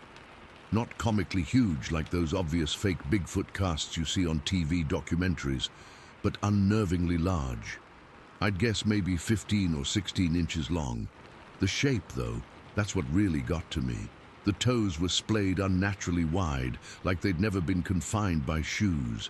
And the smallest toe, it jutted outward at this weird angle, maybe 40 degrees from where it should be. The whole foot had this broken, almost deformed look to it. Yet the print itself was perfect, every ridge and contour clearly defined in the mud. I spent several minutes examining it, looking for signs that it might be fake. I've done enough hiking to recognize animal tracks, and this was definitely human-shaped, just wrong somehow. I took out my water bottle and took a long drink, never taking my eyes off the print. Then I started searching for more tracks. That's where things got even stranger. There were no other prints anywhere. I checked in every direction, in the patchy snow, in other soft spots of dirt, in the clumps of winter grass. Nothing, just this single isolated footprint. I followed what would have been the logical next step. It led directly into the stream. The water was moving, fast, and was probably barely above freezing temperature. On the other side was a steep bank with dense brush and then heavy woodland. It made absolutely no sense. No one would cross at that exact point. It was the most difficult and dangerous place to ford the stream for 100 yards in either direction. And why would anyone be barefoot up here in the first place? As I stood there trying to make sense of it, this feeling started creeping over me. It's hard to describe exactly. Not quite fear, at least not at first. More like a growing awareness that something was very wrong. Like when you suddenly realize you've made a terrible mistake, but you don't yet know what it is. The silence around me seemed to deepen. I became acutely aware of how alone I was. The nearest person was probably miles away. I looked back toward the old cabin, suddenly wondering if someone was watching me from one of its dark, empty windows. I took out my phone and snapped a few pictures of the print. Then I noticed my battery had dropped from 80% to 20% despite being in airplane mode. Probably the cold, but the timing felt eerie. That's when the fear really started to set in. There was no rational reason for that single footprint to be there. No logical explanation for why someone would be barefoot in these conditions, take a single step in the mud, and then apparently leap across a freezing stream into dense brush. I found myself looking up at the tree line, scanning the forest edge. The bare winter branches suddenly seemed like fingers reaching out. The distant peaks that had seemed so majestic earlier now felt oppressive, like they were watching me. I decided I'd had enough. I started walking back toward my motorcycle, and with each step, I moved a little faster. By the time I reached the snowdrift, I was practically jogging. My breath came in quick bursts, fogging in front of my face. As I rounded the bend and saw my motorcycle exactly where I'd left it, I felt momentary relief, but something had changed. The silence wasn't silent anymore. There was this subtle pressure in the air, like the mountain itself was holding its breath. I don't know how else to explain it. I got to my bike and fumbled with my keys, my gloved hands suddenly clumsy. As I was about to start the engine, I froze. Something compelled me to look back up the road, past the snowdrift to where the cabin stood hidden among the trees. For a split second, and I swear I'm not making this up, I thought I saw movement. Not an animal or a falling branch, something upright and dark, just at the edge of my vision, gone so quickly I couldn't be sure it was ever there. I fired up my motorcycle and got out of there as fast as I safely could on that treacherous road. The entire ride down the mountain, I couldn't shake the feeling that I was being followed, though every time I stopped to look back, there was nothing there. When I finally got home that evening, I immediately checked my phone for the photos I'd taken. They were gone, not deleted. There was no record of them in my recently deleted folder. Just gone, as if I'd never taken them. I've gone back and forth countless times trying to make sense of what I saw that day. Was it some injured hiker with a deformed foot who somehow survived barefoot in freezing conditions? Was it some elaborate prank someone set up in an incredibly remote location on the off chance someone like me would find it? Or was it something else entirely? I don't believe in Bigfoot or anything like that, but I also can't explain what I found. That single footprint with its splayed toes and that bizarrely angled little toe, it just doesn't make sense.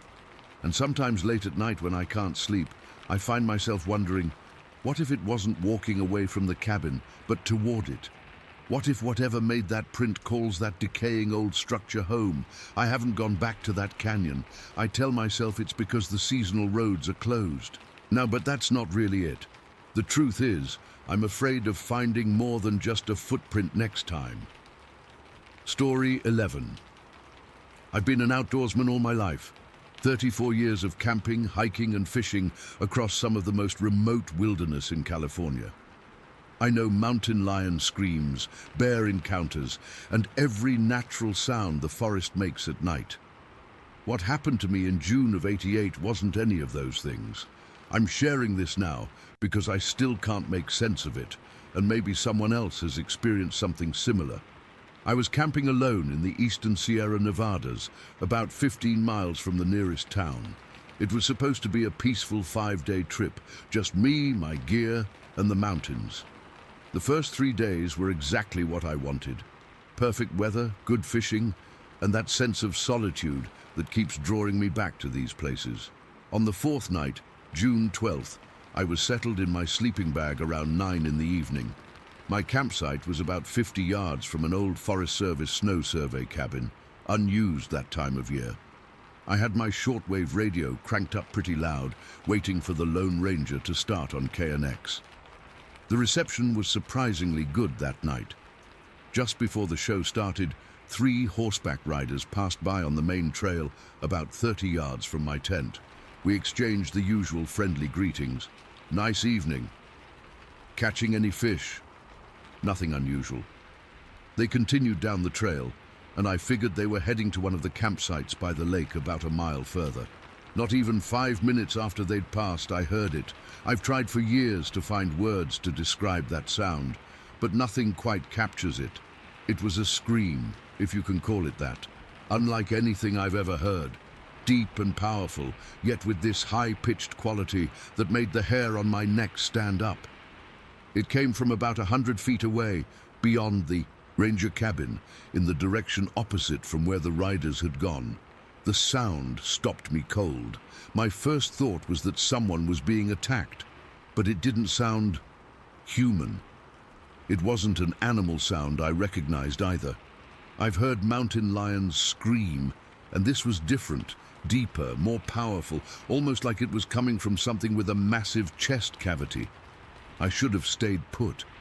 Every instinct was telling me to zip up my tent and wait till morning. But I've always been the type to investigate, and I thought maybe one of the riders had circled back and gotten hurt. I grabbed my 4-cell maglite and my hunting knife and walked toward the trail in the direction of the sound. The moon was nearly full, so visibility wasn't terrible, but the trees created deep shadows. I remember my hand was shaking so badly I could barely keep the flashlight beam steady. About 50 yards down the path, I heard brush breaking to my right. I swung the light in that direction, and that's when I saw it, just for a split second before it moved away. I only caught a glimpse, but that was enough. The creature was massive, at least 7 feet tall, maybe taller. It was covered in what looked like dark hair or fur. What hit me hardest was how it moved, not like a bear or any animal I know. It was upright, but faster and more fluid than a human could move through dense brush.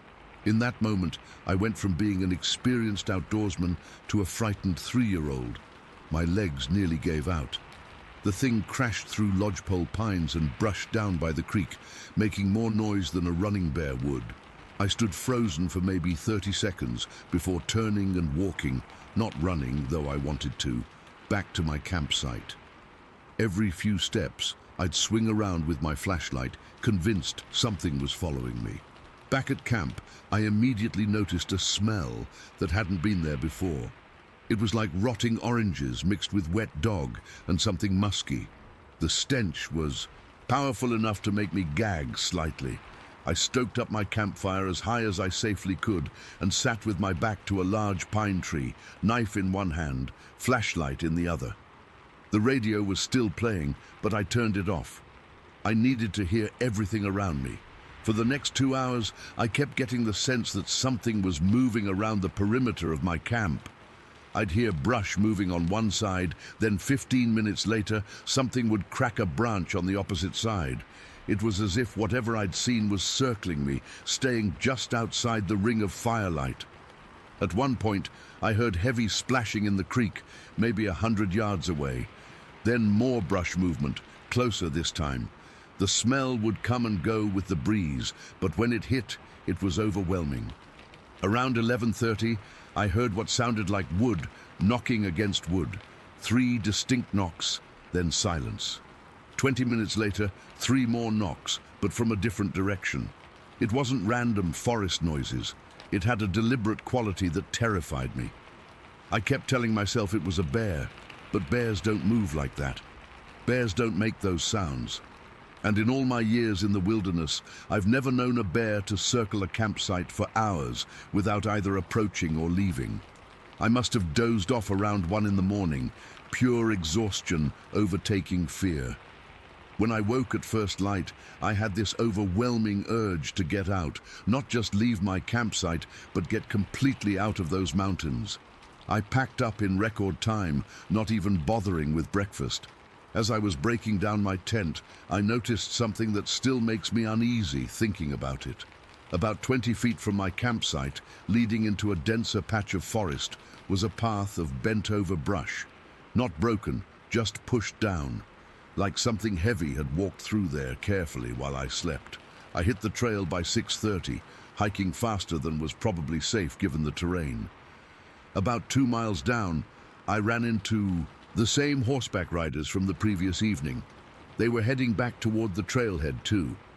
"You're up and moving early," the older man said. I hesitated, then asked, "Did you guys hear anything strange last night? Like a scream or something?" They exchanged glances. The woman in the group said they'd heard something after they made camp, but thought it might have been an elk. The younger man disagreed, saying it was too loud and strange for an elk. After some back and forth, the older man looked at me carefully and asked, "You saw something, didn't you?" I described what I'd glimpsed and the noises throughout the night. When I finished, he nodded slowly. "Bigfoot," he said, without a hint of embarrassment or humor. "These mountains have had sightings going back decades. My father used to tell stories about it from when he worked fire watch in the 50s. I'd always considered Bigfoot stories to be campfire tales, not something serious people believed in. But standing there on that trail, with the memory of what I'd seen still fresh, I couldn't dismiss it so easily. We walked together to the Forest Service station at the trailhead. As we approached, I noticed another camper talking animatedly to the rangers. I caught fragments of his conversation, something about food being stolen from his camp. "It was hanging 7 feet off the ground," the man was saying. "The rope wasn't broken, the bag wasn't torn. Whatever took it just untied the knot and took the whole thing.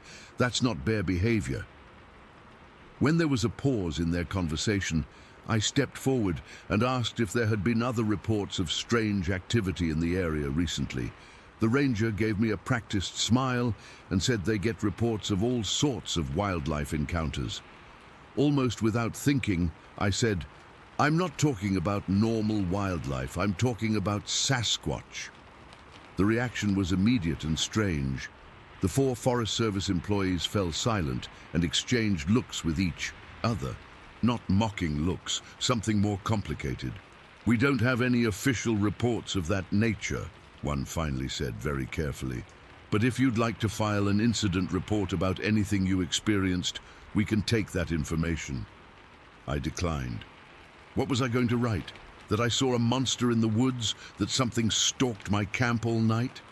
They'd think I was crazy or drunk or both. I drove home that day with my mind racing. For weeks afterward, I had trouble sleeping. I'd jolt awake at the slightest sound outside my window. I started researching similar encounters and found hundreds of reports from all over the country, many with details eerily similar to my experience. The smell, the wood knocks, the circling behavior. Years later, I learned that the specific area where I was camping has had numerous unexplained encounters reported over decades. The Forest Service keeps records but doesn't publicize them. A friend who worked there eventually confirmed they have a special filing system for unusual wildlife encounters that don't fit established patterns. I've returned to the Sierras many times since then, but never to that particular valley. I'm not sure what I saw that night, whether it was some undiscovered species, something supernatural, or something else entirely. What I am sure of is that it was real, it was intelligent, and it was watching me with purpose. The rational part of my brain has spent years trying to explain it away. The part of me that was there, that felt the fear and smelled that stench and saw that massive shape disappear into the trees, that part knows better. I still camp alone, I still love the wilderness, but now I always sleep with one ear open, and when darkness falls in the forest, I find myself listening for wood knocks and screams that shouldn't exist. Story 12. I've been sitting on this experience for almost 3 years now, and I still don't know what to make of it. Maybe writing it all down will help me process what happened, or maybe one of you has seen something similar. I don't know. What I do know is that I've never been the same since that day in the woods. It was the summer before my senior year of high school, late July, and my buddy Jason and I were doing what we always did when the weather was good, riding our mini bikes through the trails near my family's property in southern Vermont. We'd been riding those trails since we were 13, knew every turn and dip like the back of our hands. My dad had bought me a used Honda dirt bike for my 16th birthday, and Jason's uncle had given him a similar one a few months later. Those bikes were our freedom that summer. That day started like any other. It was hot, probably around 85 degrees, but under the thick canopy of maple and pine trees, it was cool enough to be comfortable. We'd packed some sandwiches and sodas in our backpacks, planning to ride out to this small clearing we liked about 40 minutes deep into the woods. There's this massive fallen oak there that makes a perfect bench for lunch. We set out around 11 in the morning.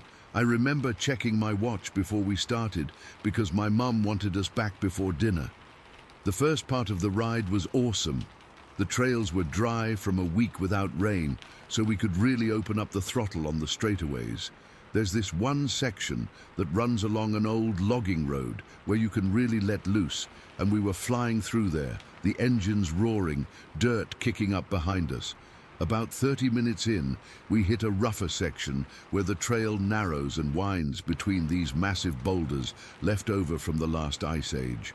At least, that's what my science teacher told us. We had to slow down there, picking our way carefully. The forest gets really dense in that area, these tall pines growing so close together that even in the middle of the day, it feels like dusk. It was right after we got through that section that Jason signaled he needed to stop. He pulled over to the side of the trail, and I followed. He killed his engine and took off his helmet, his face red and sweaty. "Gotta take a leak," he said, already walking toward the edge of the trail. "Be right back." I figured I might as well go too, since we'd stopped. I turned off my bike, hung my helmet on the handlebar, and followed him. "Don't go right here, man," I said. "Someone might come by." Jason laughed. "Who? We haven't seen another person all day." Still, I didn't feel right about just going right next to the trail. "Let's go a little deeper in," I suggested, pointing to a gap between two large pines where it looked like we could easily walk through. Jason shrugged and followed me. We walked maybe 30 or 40 feet off the trail, enough that our bikes were just barely visible through the trees. The forest floor was soft, with decades of fallen pine needles, making our footsteps nearly silent. It was cooler here, and the air smelled strongly of pine sap and damp earth. We were walking side by side, looking for a good spot, when it happened. There was this sudden movement above us, like something shifting its weight on a branch.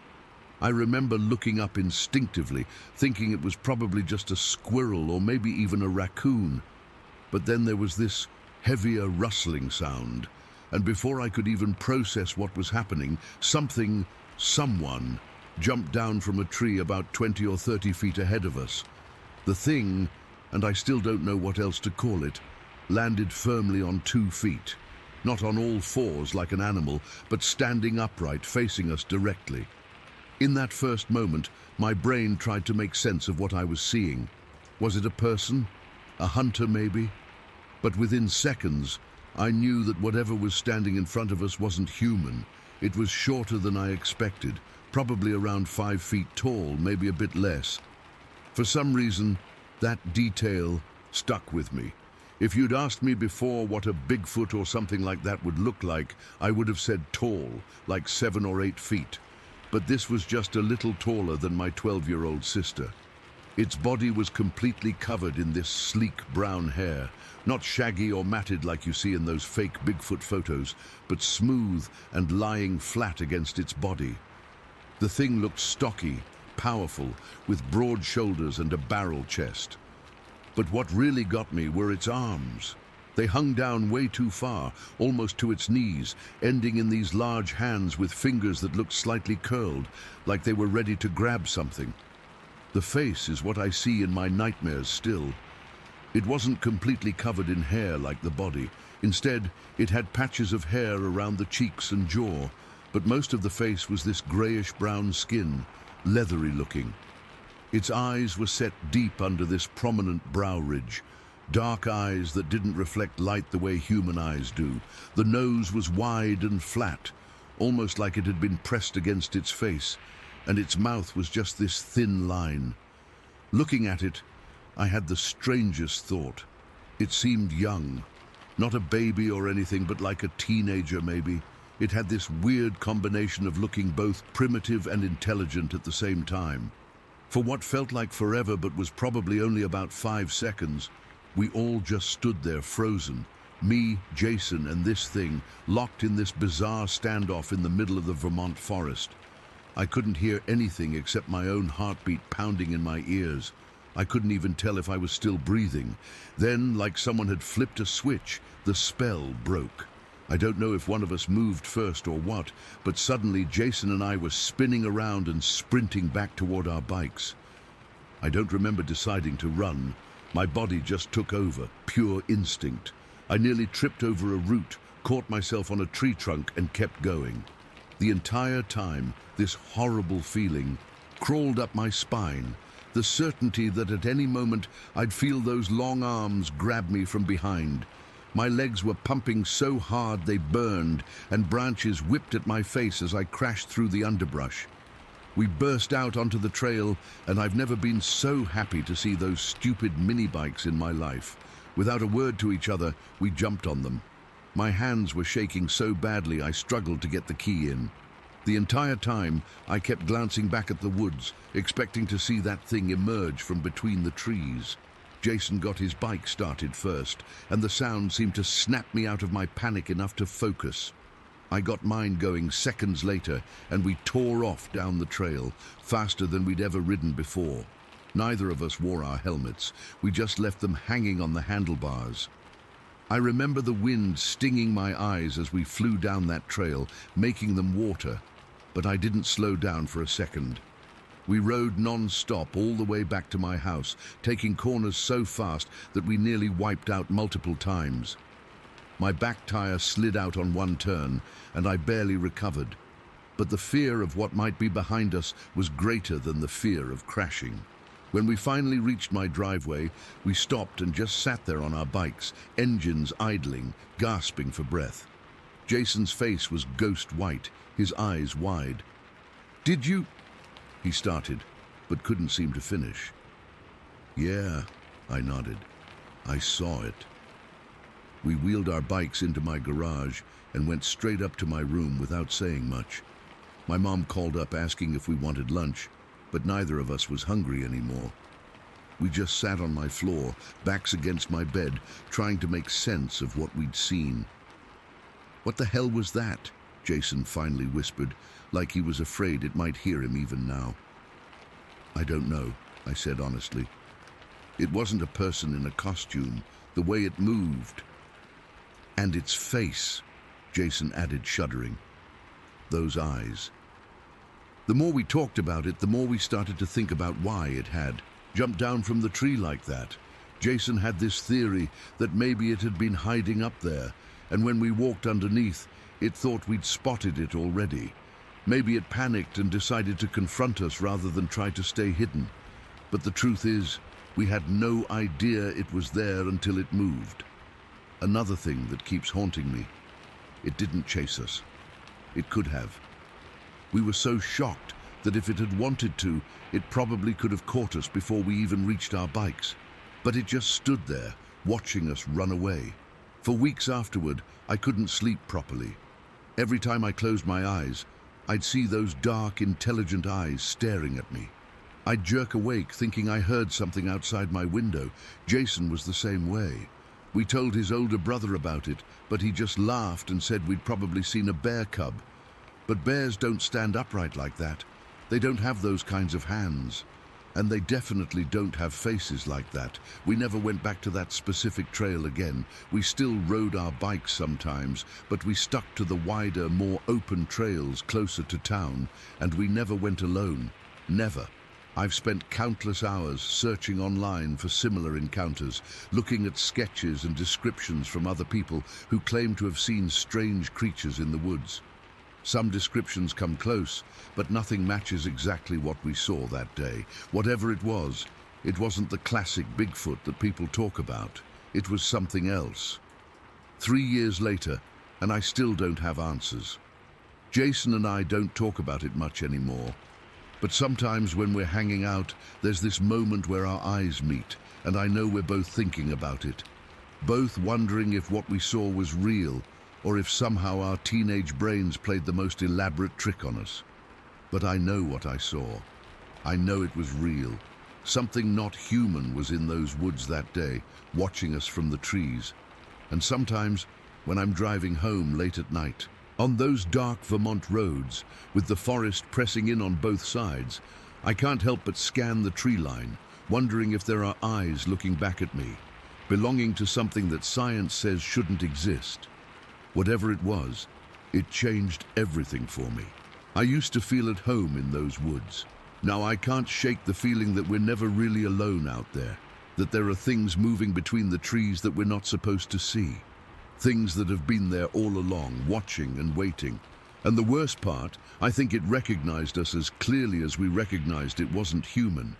In that moment when our eyes met, there was understanding there, intelligence, awareness. That's what really keeps me up at night. Story 13. I've been sitting on this story for almost 3 decades now. I've only told it to close family and a couple trusted friends who wouldn't think I'm crazy. But after seeing similar accounts pop up in this community, I feel like maybe someone will actually believe me. This happened in the summer of 1995. I was 22, and my girlfriend Sarah, now my wife of 26 years, was 20. My best friend Mike was with us too. We'd been friends since middle school. We were all home from college for the summer, staying with our parents in Warren County, Pennsylvania. It was a Friday night in late July, probably around 10 o'clock. We'd been bored out of our minds and decided to take a drive through Allegheny National Forest. Nothing unusual about that. We did these drives all the time. The forest roads were peaceful, especially at night when it was cooler. No real destination in mind, just cruising with the windows down, listening to music. I was driving my dad's Ford Taurus. Not exactly a cool car, but it had decent AC and a good stereo. Sarah was in the passenger seat, and Mike was stretched out in the back. We'd been driving for maybe 45 minutes, just shooting the breeze about nothing important. The forest was pitch black, except for my headlights cutting through the darkness. There wasn't much traffic on these back roads, especially at night. We came to this small concrete bridge. I still remember the sound of the tires changing as we crossed it and rounded a bend in the road. The headlights swept across the hillside to our right as we made the turn.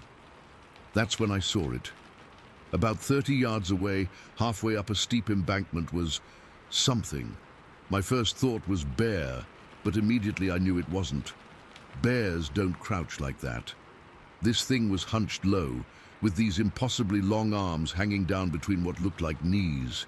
It was covered in brownish hair, not super dark, more like a reddish-brown color. But the face, God, the face is what I can't forget.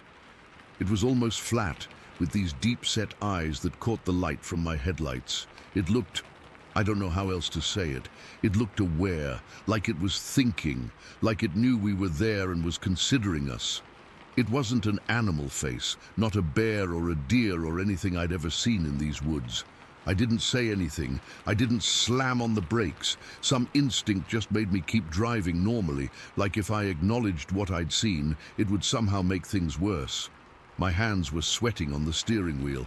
I remember wiping them on my jeans one at a time. We drove in complete silence for about half a mile. My heart was pounding so hard I could feel it in my throat. Finally, I couldn't stand it anymore.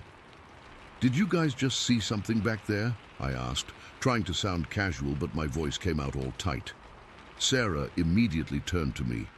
"You mean that monkey thing on the hill?" Her face was pale, even in the dim dashboard light. Mike leaned forward between the seats. "Holy shit, you saw it too. I thought I was imagining things." That's when the real fear hit me. We'd all seen it, all 3 of us. And none of us had said a word until that moment, but we'd all seen the same thing, without influencing each other's perceptions.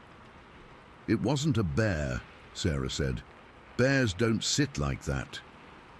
"It looked like a giant monkey or something," Mike added. "But there aren't any monkeys in Pennsylvania." We pulled over to the side of the road. The forest suddenly seemed very dark and very close. The trees loomed over us, And the night sounds, crickets, distant owls, seemed somehow menacing now. Should we go back? I asked. Part of me was terrified at the thought, but another part needed to confirm what we'd seen. Maybe it was just a weird shadow or a tree stump that looked like something else in the headlights. Sarah grabbed my arm. "Are you serious? What if it's still there?" "That's the point," Mike said from the back seat. "We need to know what we saw." I turned the car around. My hands were shaking so badly I had to grip the wheel extra tight. The drive back to the bridge felt like it took forever, though it was probably just a couple of minutes. I slowed down as we approached the bend in the road. "This is where we saw it," I said, easing around the curve. I aimed the headlights up the embankment where the creature had been. Nothing, just trees, undergrowth and rocks. "Stop the car," Mike said. I pulled over, keeping the engine running, and the headlights pointed toward the hillside. We sat there scanning the woods, looking for any movement, any sign of what we'd seen. "I don't see anything now," Sarah whispered, like she was afraid of being overheard. "Maybe we should get out and look around," Mike suggested, but his voice betrayed his reluctance. The thought of stepping out of the car and into those woods made my skin crawl. What if that thing was still out there, watching us from the darkness? What if there were more of them? "I don't think that's a good idea," I said. Sarah squeezed my hand. "Please don't go out there, Jason." We sat there for what felt like hours, but was probably only 10 minutes. The forest was completely still. No movement, no unusual sounds, just the normal nighttime forest noises that suddenly seemed sinister. "Look, there's no way what we saw was a stump or a shadow," Mike said finally. We all saw the same thing. It was crouched down. It had arms. It had a face. "Bigfoot," Sarah said so quietly I barely heard her. "Come on," I said, not believing my own skepticism. "Bigfoot isn't real." "Then what did we see?" Mike challenged. "3 people don't hallucinate the exact same thing." I had no answer for that. I still don't. "Let's just go," Sarah pleaded. "I don't want to be here anymore." I put the car in drive and pulled back onto the road. As we drove away, I kept checking the rearview mirror, half expecting to see something massive step out onto the road behind us. Nothing did, but that didn't make me feel any better. The rest of the drive home was tense. We tried to rationalize what we'd seen. Maybe it was a bear with mange, a guy in a costume playing a prank, some kind of optical illusion created by the headlights and the trees. None of those explanations felt right. Deep down, we all knew we'd seen something that shouldn't exist. When I dropped Mike off at his parents' house, he looked at me through the car window. "We're not crazy, right? That happened." "It happened," I confirmed. "All 3 of us saw it." Sarah didn't say much on the drive to her house. When we pulled into her driveway, she turned to me. "Promise me we won't go back there at night. Not ever." I promised. It wasn't a hard promise to keep. For weeks afterward, I couldn't sleep well. I kept seeing that face in my dreams, that flat, almost human face with those knowing eyes. I'd wake up in a cold sweat, convinced there was something watching me from outside my window. Mike, Sarah, and I talked about it a few more times that summer, but we never told anyone else. Who would believe us? Even now, almost 30 years later, it sounds ridiculous when I try to explain it. 3 college kids claim they saw Bigfoot in the Allegheny National Forest. Yeah, right. But here's the thing that still bothers me the most. The way it was crouched there, watching the road, like it was waiting, like it knew cars would come around that bend, like it was studying us. A couple weeks after it happened, I drove back to that spot during the daytime, alone. I didn't tell Sarah or Mike. They would have thought I was insane. But I needed to see the place in daylight to convince myself there was a logical explanation. There wasn't. The embankment was just as I remembered it, but there was nothing there that could have been mistaken for what we saw. No oddly shaped stumps, no unusual rock formations, nothing. I got out of the car and stood there for a while, looking up at the hillside. The forest felt different in the daylight, less threatening, more familiar. But I couldn't shake the feeling that I was being watched. I didn't stay long. As I was getting back into my car, I noticed something that made my blood run cold. At the edge of the road, barely visible in the gravel, was a single footprint. It was huge, easily twice the size of my own foot, and it wasn't from any boot or shoe I'd ever seen. It looked almost like a massive bare human foot, but wider, with toes that seemed too long. I stood there frozen, staring at it. Then I heard something move in the underbrush up on the hillside. Not a deer or a squirrel, something big, something that snapped branches as it moved. I've never gotten into a car so fast in my life. I peeled out of there, gravel flying, and didn't slow down until I hit the main highway. I never went back to that spot again. I've avoided that section of the forest ever since. I didn't even tell Sarah or Mike about the footprint or the sounds I heard. What was the point? We already knew what we saw. Sarah and I got married a few years later. Mike was my best man. We've never talked about that night with anyone, else not even with each other. It's like we made an unspoken agreement to pretend it never happened.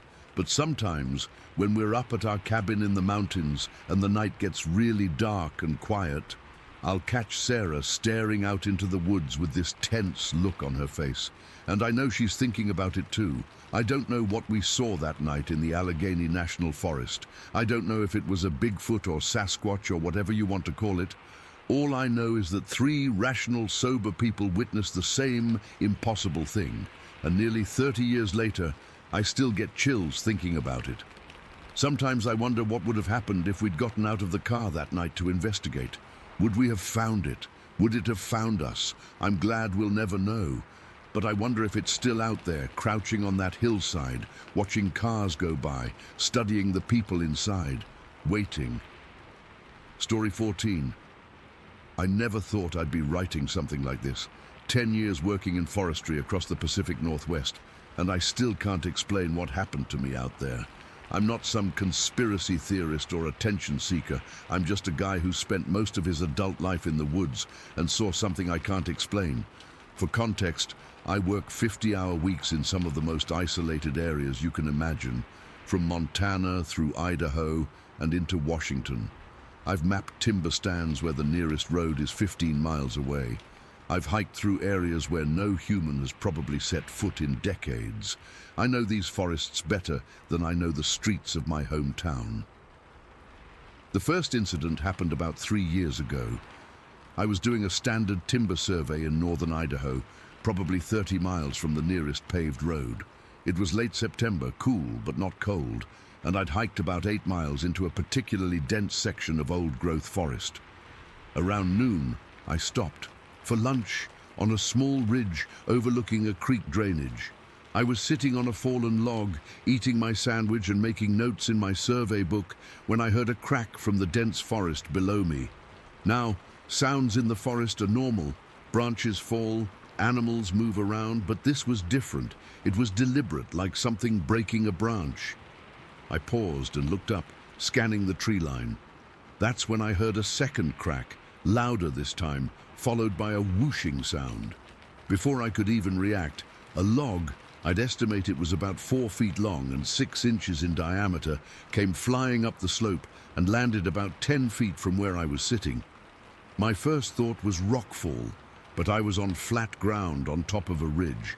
Then I considered whether another person might be down there, but this was wilderness. No hiking trails, no reason for anyone to be there. And the log had come from below, thrown uphill with considerable force. I stood up quickly, heart racing, and called out, "Hello? Anyone there?" Nothing but silence. Then came a sound that still gives me chills when I think about it. A deep, guttural grunt that was neither bear nor elk. It was too deep, too purposeful. I'm not ashamed to admit I packed up my gear in record time and got out of there. I've encountered black bears, grizzlies, moose, and wolves in my career. None of them throw logs uphill at people. I didn't tell anyone at first. In forestry, you quickly learn there are 2 types of people. Those who believe Sasquatch might exist, and those who'll ridicule you mercilessly for even suggesting it. I wasn't ready to be in that first category yet, so I kept it to myself and tried to rationalize what happened. The second incident was about 7 months later. By then, I'd almost convinced myself the log incident was some kind of strange natural occurrence.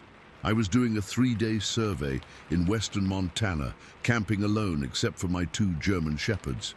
They're well-trained, protective, and they alert to everything. Squirrels, deer, anything that moves. It was my second night at the campsite. I'd set up my small tent about 50 yards from a stream with my dogs inside with me. Around 2 in the morning, I woke to the sound of heavy footsteps approaching my camp. Not the light steps of a deer or even the plodding of a bear, but heavy, deliberate steps that seemed to pause occasionally. My dogs were awake, both of them pressed against my side, but strangely silent. These are dogs that bark if a raccoon walks by 100 yards away, but they were dead quiet, just trembling slightly and staring at the tent wall. The footsteps stopped right outside my tent. I could hear breathing, deep, heavy breaths that didn't sound like any animal I know. I reached for my pistol, I carry one for bear protection, and my flashlight, hands shaking so badly I could barely hold them. Then whatever it was started moving around my campsite. I could hear it picking things up, my cookpot, my pack, and then setting them down again. This went on for maybe 2 minutes, though it felt like hours. Suddenly, it let out a sound. Not quite a growl, not quite a grunt, but something in between, and started running straight through my campsite. The ground literally shook. In panic, I fired a shot through the tent door, into the air, hoping to scare it off. The footsteps receded rapidly, crashing through the underbrush. Only then did my dogs start barking, but they wouldn't leave the tent. They just stood at the door, hackles raised, barking in the direction the thing had gone. When daylight came, I inspected the campsite. There were footprints, large, barefoot impressions in the soft earth, but the morning dew had made them indistinct. What I could tell was they were large, much larger than my size 12 boots, and they were bipedal. Whatever had visited my camp had walked on 2 legs. I packed up and hiked out that morning, cutting my survey short. My supervisor wasn't happy, but I made up some excuse about feeling sick. I still wasn't ready to talk about what happened. The third incident, the one that finally made me accept what I was experiencing, happened just last spring. I was doing an early season survey in a remote area of the Colville National Forest in Washington. It was late April, still cold at night, with patches of snow in the shadier areas. I was working my way along a ridgeline in the late afternoon, trying to finish my section before dark. Around 6 o'clock, with the light starting to fade, I stopped at the edge of a small clearing that overlooked a creek drainage about 100 yards below. I was using my binoculars to check some timber features when movement caught my eye. On the opposite slope, approximately 200 yards away, something large stepped out from between 2 Douglas firs. At first, I thought it was a bear. We have plenty of black bears in the area, and this was the right time of year for them to be active. But something wasn't right about the way it moved. It was bipedal, walking fully upright. Now, bears do stand on their hind legs, usually to smell something better, but they don't walk that way for any distance. This thing took 5 or 6 steps completely upright, arms swinging naturally at its sides, not stiffly like a bear's would.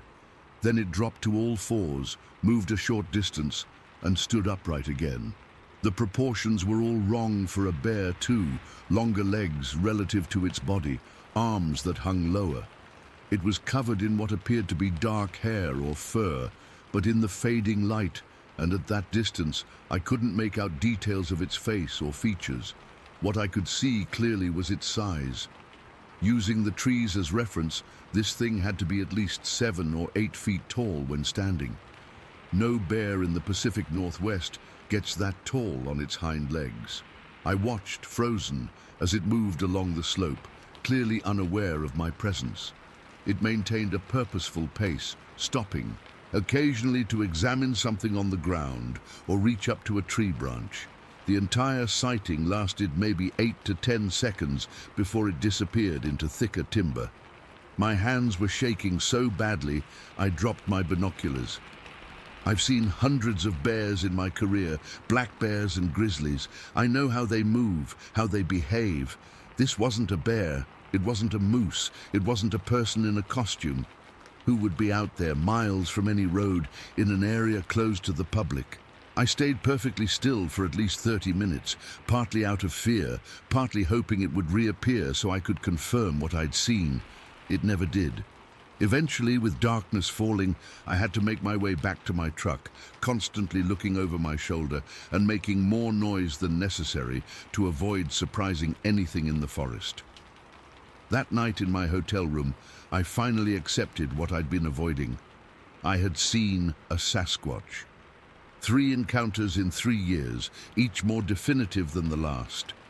I've thought a lot about why I've had these experiences when many foresters work their entire careers without seeing anything unusual. The only explanation I can come up with is the areas I work in.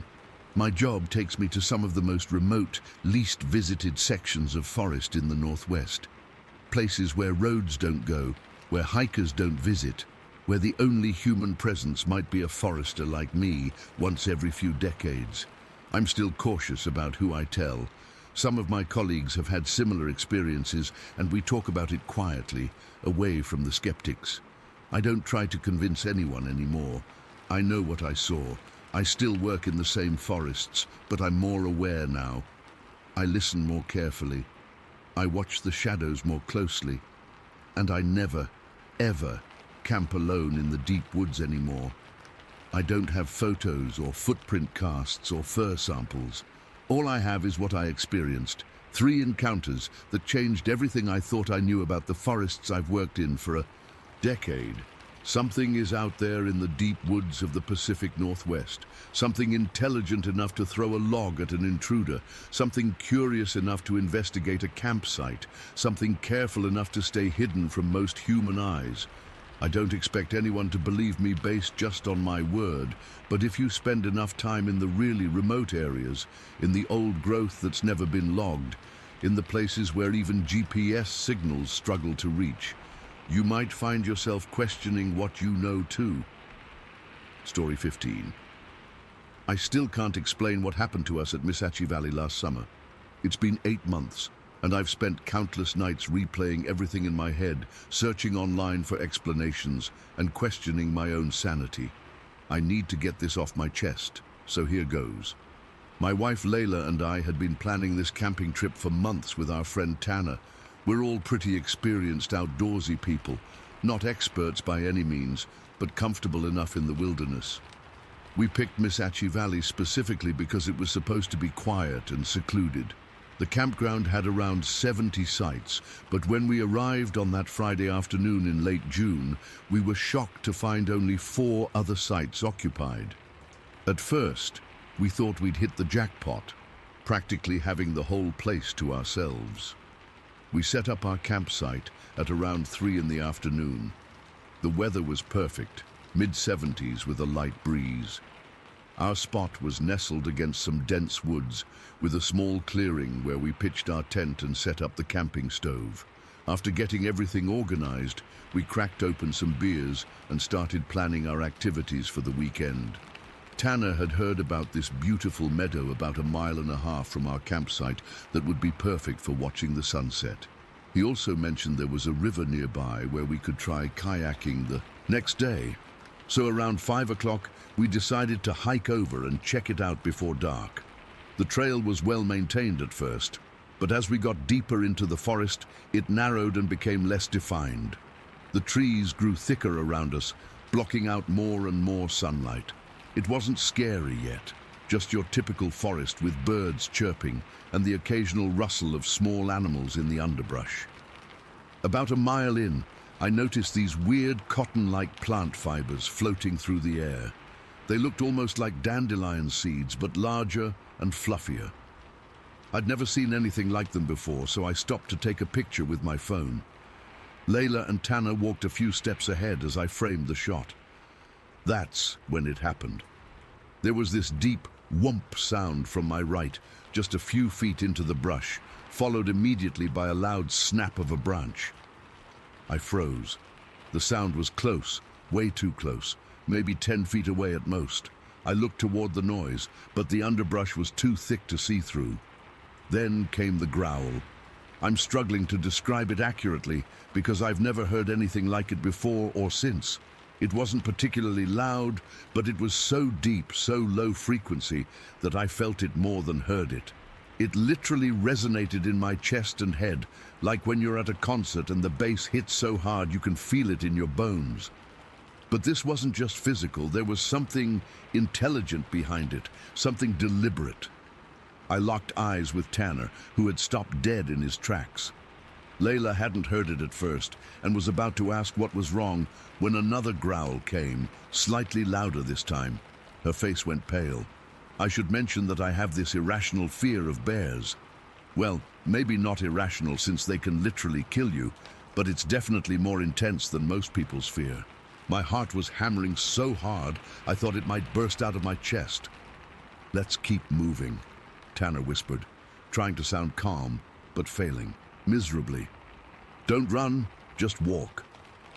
We didn't speak again for what felt like forever. We walked briskly, not quite running, but definitely not casually strolling either. Every few seconds, I'd glance back over my shoulder, half expecting to see something charging at us from the forest. But there was nothing, just trees and shadows that seemed to grow darker by the minute. After about 15 minutes of speed walking, we reached the meadow Tanner had mentioned. Under different circumstances, it would have been beautiful. Tall grass swaying in the breeze, wildflowers scattered throughout, the setting sun casting everything in a golden glow. But none of us could appreciate it. We were too shaken. "Was that a bear?" Layla finally asked, her voice barely above a whisper. "I don't know," Tanner replied. "Could have been, but what?" I pressed. He shook his head. "Bears usually make more noise before they growl. They huff and puff, make woofing sounds. They don't usually just growl like that." That didn't make me feel any better. We decided to head back to camp, but none of us wanted to take the same trail. Luckily, Tanner had seen on the map that there was a loop trail that would take us back to the campground from a different direction. It was longer, but at that point, we didn't care. The walk back was tense. Every snapping twig, every rustle in the bushes made us jump. It was getting darker, and we hadn't brought flashlights because we hadn't planned on staying out this late. The sun was setting faster than I expected, and the forest was becoming a maze of long shadows and dark corners. We made it back to camp, just as twilight was giving way to true darkness. The campground felt different now, eerier, more isolated.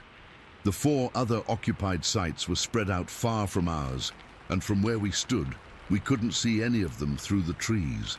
We lit a fire and tried to act normal, but our conversation was strained.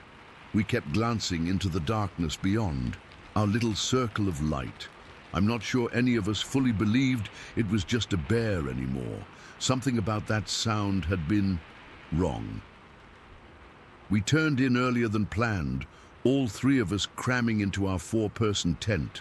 In retrospect, that was probably stupid. If it was a bear, a tent wouldn't protect us. But there's something psychologically comforting about walls, even if they're just made of thin nylon.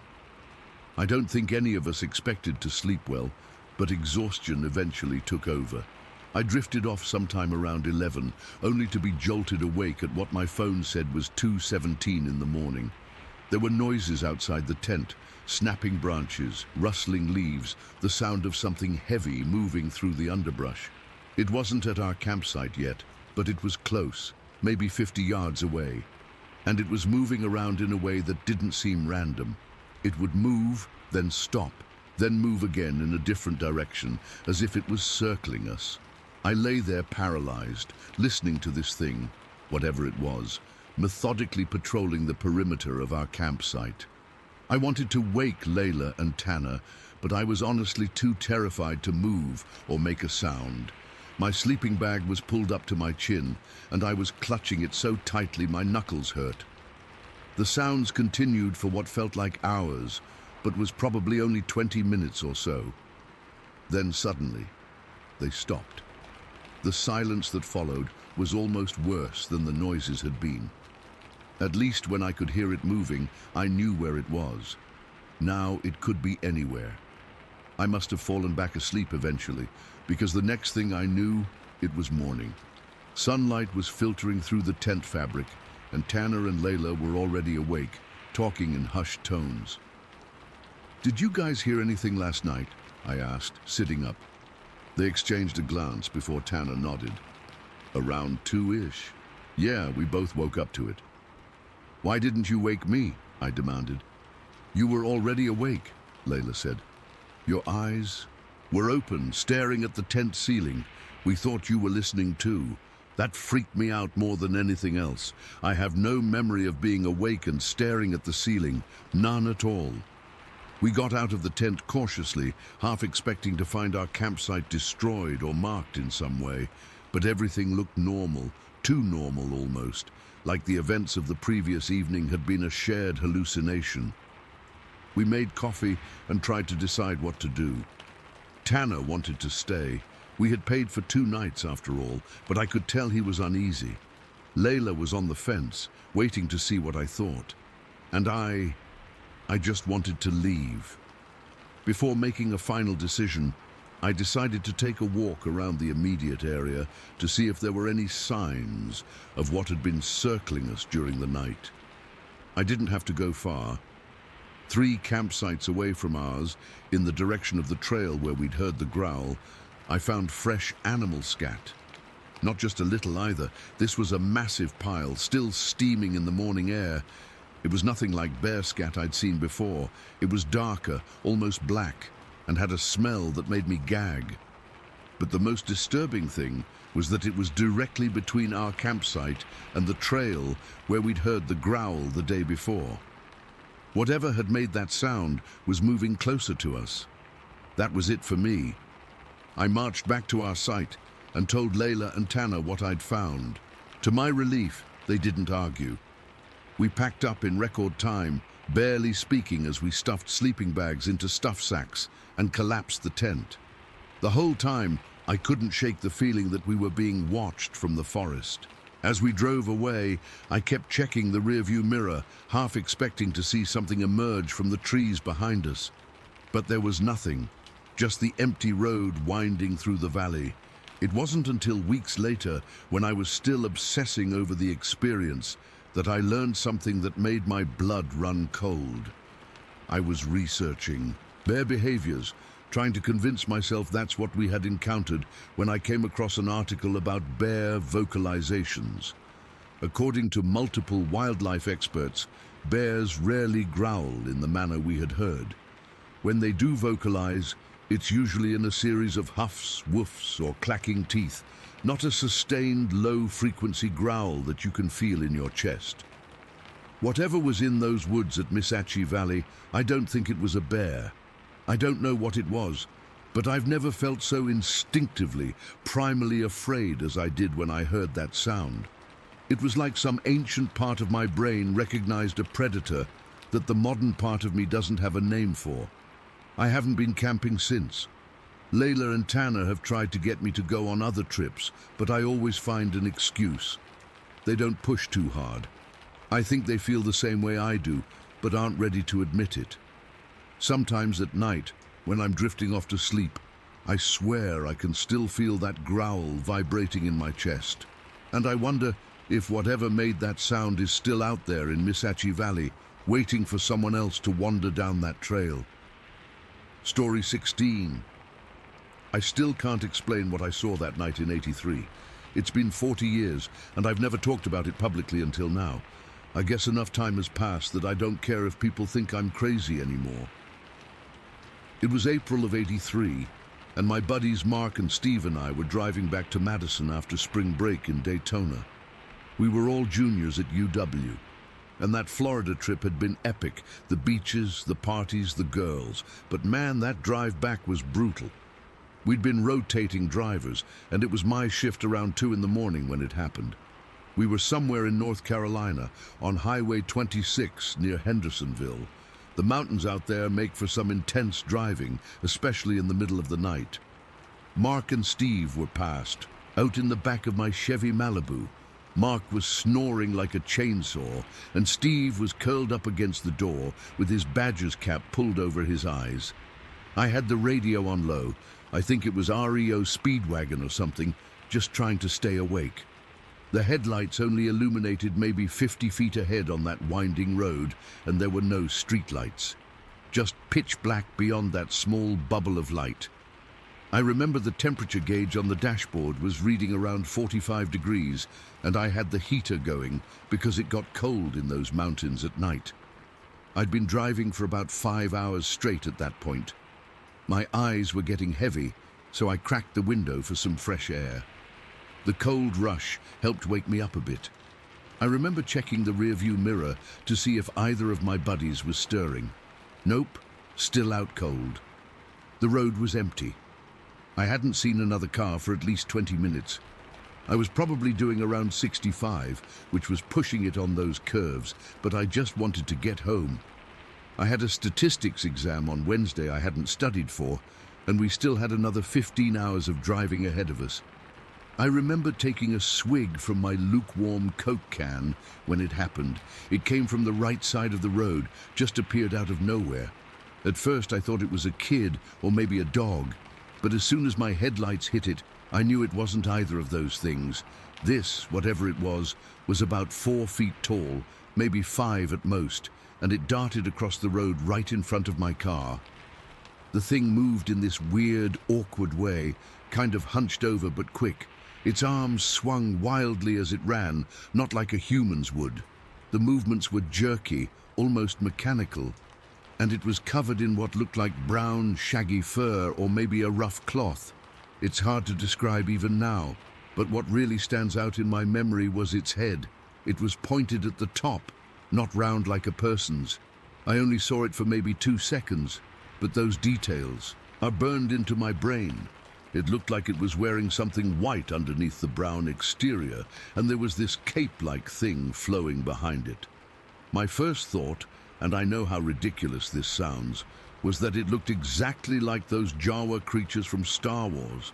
You know, those little hooded scavengers from Tatooine? That was literally what flashed through my mind in that split second. I slammed on the brakes instinctively. The tires screeched against the asphalt, and the car fishtailed. I remember the steering wheel jerking in my hands as I fought to keep control. We skidded maybe 30 feet before coming to a stop, and I swear I missed hitting that thing by inches. The sudden stop threw Mark and Steve forward. Mark hit the back of my seat hard, and Steve banged his head against the window. They both woke up cursing. "What the hell, Jackson?" Mark shouted, rubbing his shoulder. "Did you hit something?" Steve asked, his voice groggy with sleep. I was breathing hard, my knuckles white from gripping the steering wheel. "Did you guys see that?" I asked, my voice shaking. "See what?" Mark said, looking around. "I was asleep until you tried to send me through the windshield." "There was something on the road," I said. "Some kind of... I don't know what it was." "A deer," Steve suggested, peering out the front window. "No," I said. "It wasn't a deer. It was walking on 2 legs." "A bear," Mark offered. I shook my head. It was small, like a kid, but not a kid. They both looked at me like I was losing it. And maybe I was. We'd been driving for almost 20 hours at that point, with only short breaks. "Where'd it go?" Steve asked, looking out his window into the darkness. That was the thing. It was just gone. The road was empty in both directions, and the dense forest lined both sides of the highway. There was nowhere for it to hide, at least not that quickly. But it had vanished. "I don't know," I admitted. "It ran across the road and disappeared." "You sure you didn't dream it?" Mark asked. "You've been driving a long time." I was starting to doubt myself, but no. I was sure of what I'd seen. I wasn't that tired. The adrenaline was pumping through me now, and my hands were still shaking. "I'm going to check," I said, reaching for the door handle. "Are you crazy?" Steve grabbed my arm. "We're in the middle of nowhere, in the middle of the night. You don't need to go looking for whatever it was." But I needed to know I wasn't hallucinating. I turned on the high beams and opened the door. The cold mountain air hit me like a slap in the face as I stepped out onto the road. "Jackson, come on, man," Mark called from inside the car. "Let's just go." I ignored him and walked a few feet in front of the car, scanning the asphalt for any sign of what I'd seen. There was nothing, no blood, no fur, nothing to indicate I'd hit anything. I walked to the side of the road where the thing had disappeared and shone my flashlight into the trees. The forest was dense, with thick underbrush and tall pines. My flashlight barely penetrated a few feet into it. I stood there for maybe a minute, listening and watching, but there was nothing, just the usual night sounds of insects and the occasional rustle of leaves in the breeze. As I stood there, I felt this overwhelming sense of being watched. The hair on my arms stood up, and a chill ran down my spine that had nothing to do with the cold. I swept the flashlight back and forth across the tree line, but the darkness swallowed the beam after just a few feet. That's when I heard it, a soft clicking sound coming from somewhere in the trees. It wasn't mechanical or anything a person would make. It reminded me of the noise a dolphin makes, but sharper, more deliberate. Click, click, click. 3 distinct sounds, then silence. "Hello?" I called out, immediately regretting it. "Is someone there?" No response, just another series of clicks, closer this time. Then a branch snapped maybe 20 feet into the forest. Mark leaned on the horn, making me jump out of my skin. "Get back in the car, you idiot," he shouted through the open window. I didn't need to be told twice. I hurried back to the driver's side, jumped in, and locked the door. "Did you see anything?" Steve asked, his voice tense. "No," I said, putting the car in drive. "But I heard something." "Probably a raccoon," Mark said, though he didn't sound convinced. "Let's get out of here." I pressed the gas pedal, and we continued down the highway. In the rearview mirror, I could see nothing but darkness behind us. I kept checking it, though, half expecting to see that thing standing in the middle of the road, watching us leave. For the next hour, none of us said much. Mark and Steve tried to go back to sleep, but I could tell they were just pretending. The vibe in the car had changed. Something about my reaction had spooked them, even if they didn't believe what I'd seen. Around 3:30, we stopped at a gas station in Tennessee. While I was filling up, Steve went inside for snacks, and Mark stretched his legs. "You really saw something back there, didn't you?" Mark asked quietly as we stood by the pump. "Yeah," I admitted. "I know it sounds crazy, but it wasn't a person, and it wasn't an animal, at least not any animal I've ever seen."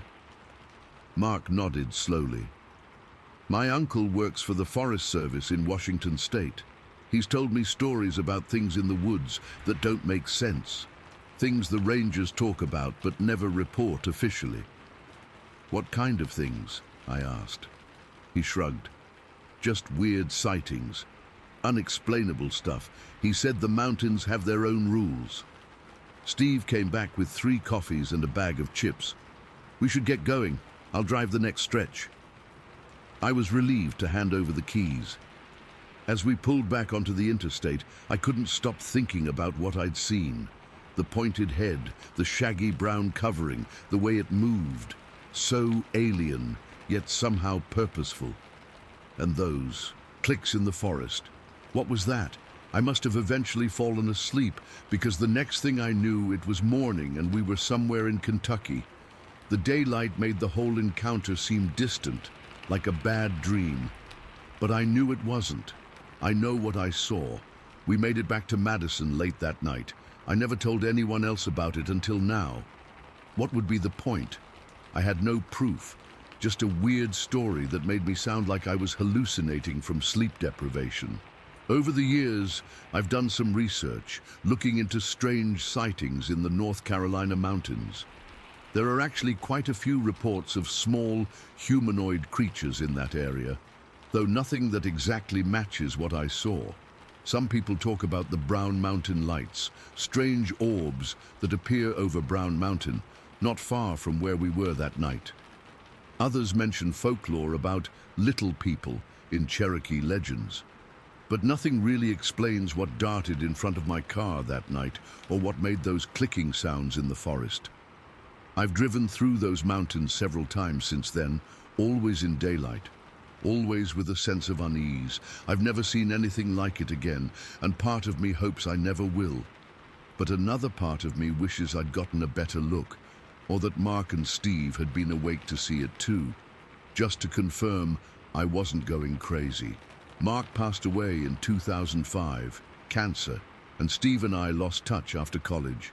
So it's just me now, carrying this memory that doesn't fit into any normal understanding of the world. I know what skeptics would say. I was tired, it was dark, my mind was playing tricks on me. Maybe it was just a raccoon or a fox, and my sleep-deprived brain transformed it into something more exotic. Maybe the clicking was just branches rubbing together in the wind. But here's the thing, I wasn't that tired, I wasn't drunk or high. I was alert enough to react quickly and avoid hitting whatever it was. And in that moment when my headlights illuminated it, I saw it clearly. It wasn't my imagination. Whatever crossed Highway 26 that night in '83 was real. And sometimes, when I'm driving alone at night, I find myself checking the side of the road more carefully, half expecting to see that shaggy, pointed silhouette darting out in front of me again. But it never has. Whatever it was seems content to remain a mystery. A 2-second encounter that's haunted me for 40 years and counting.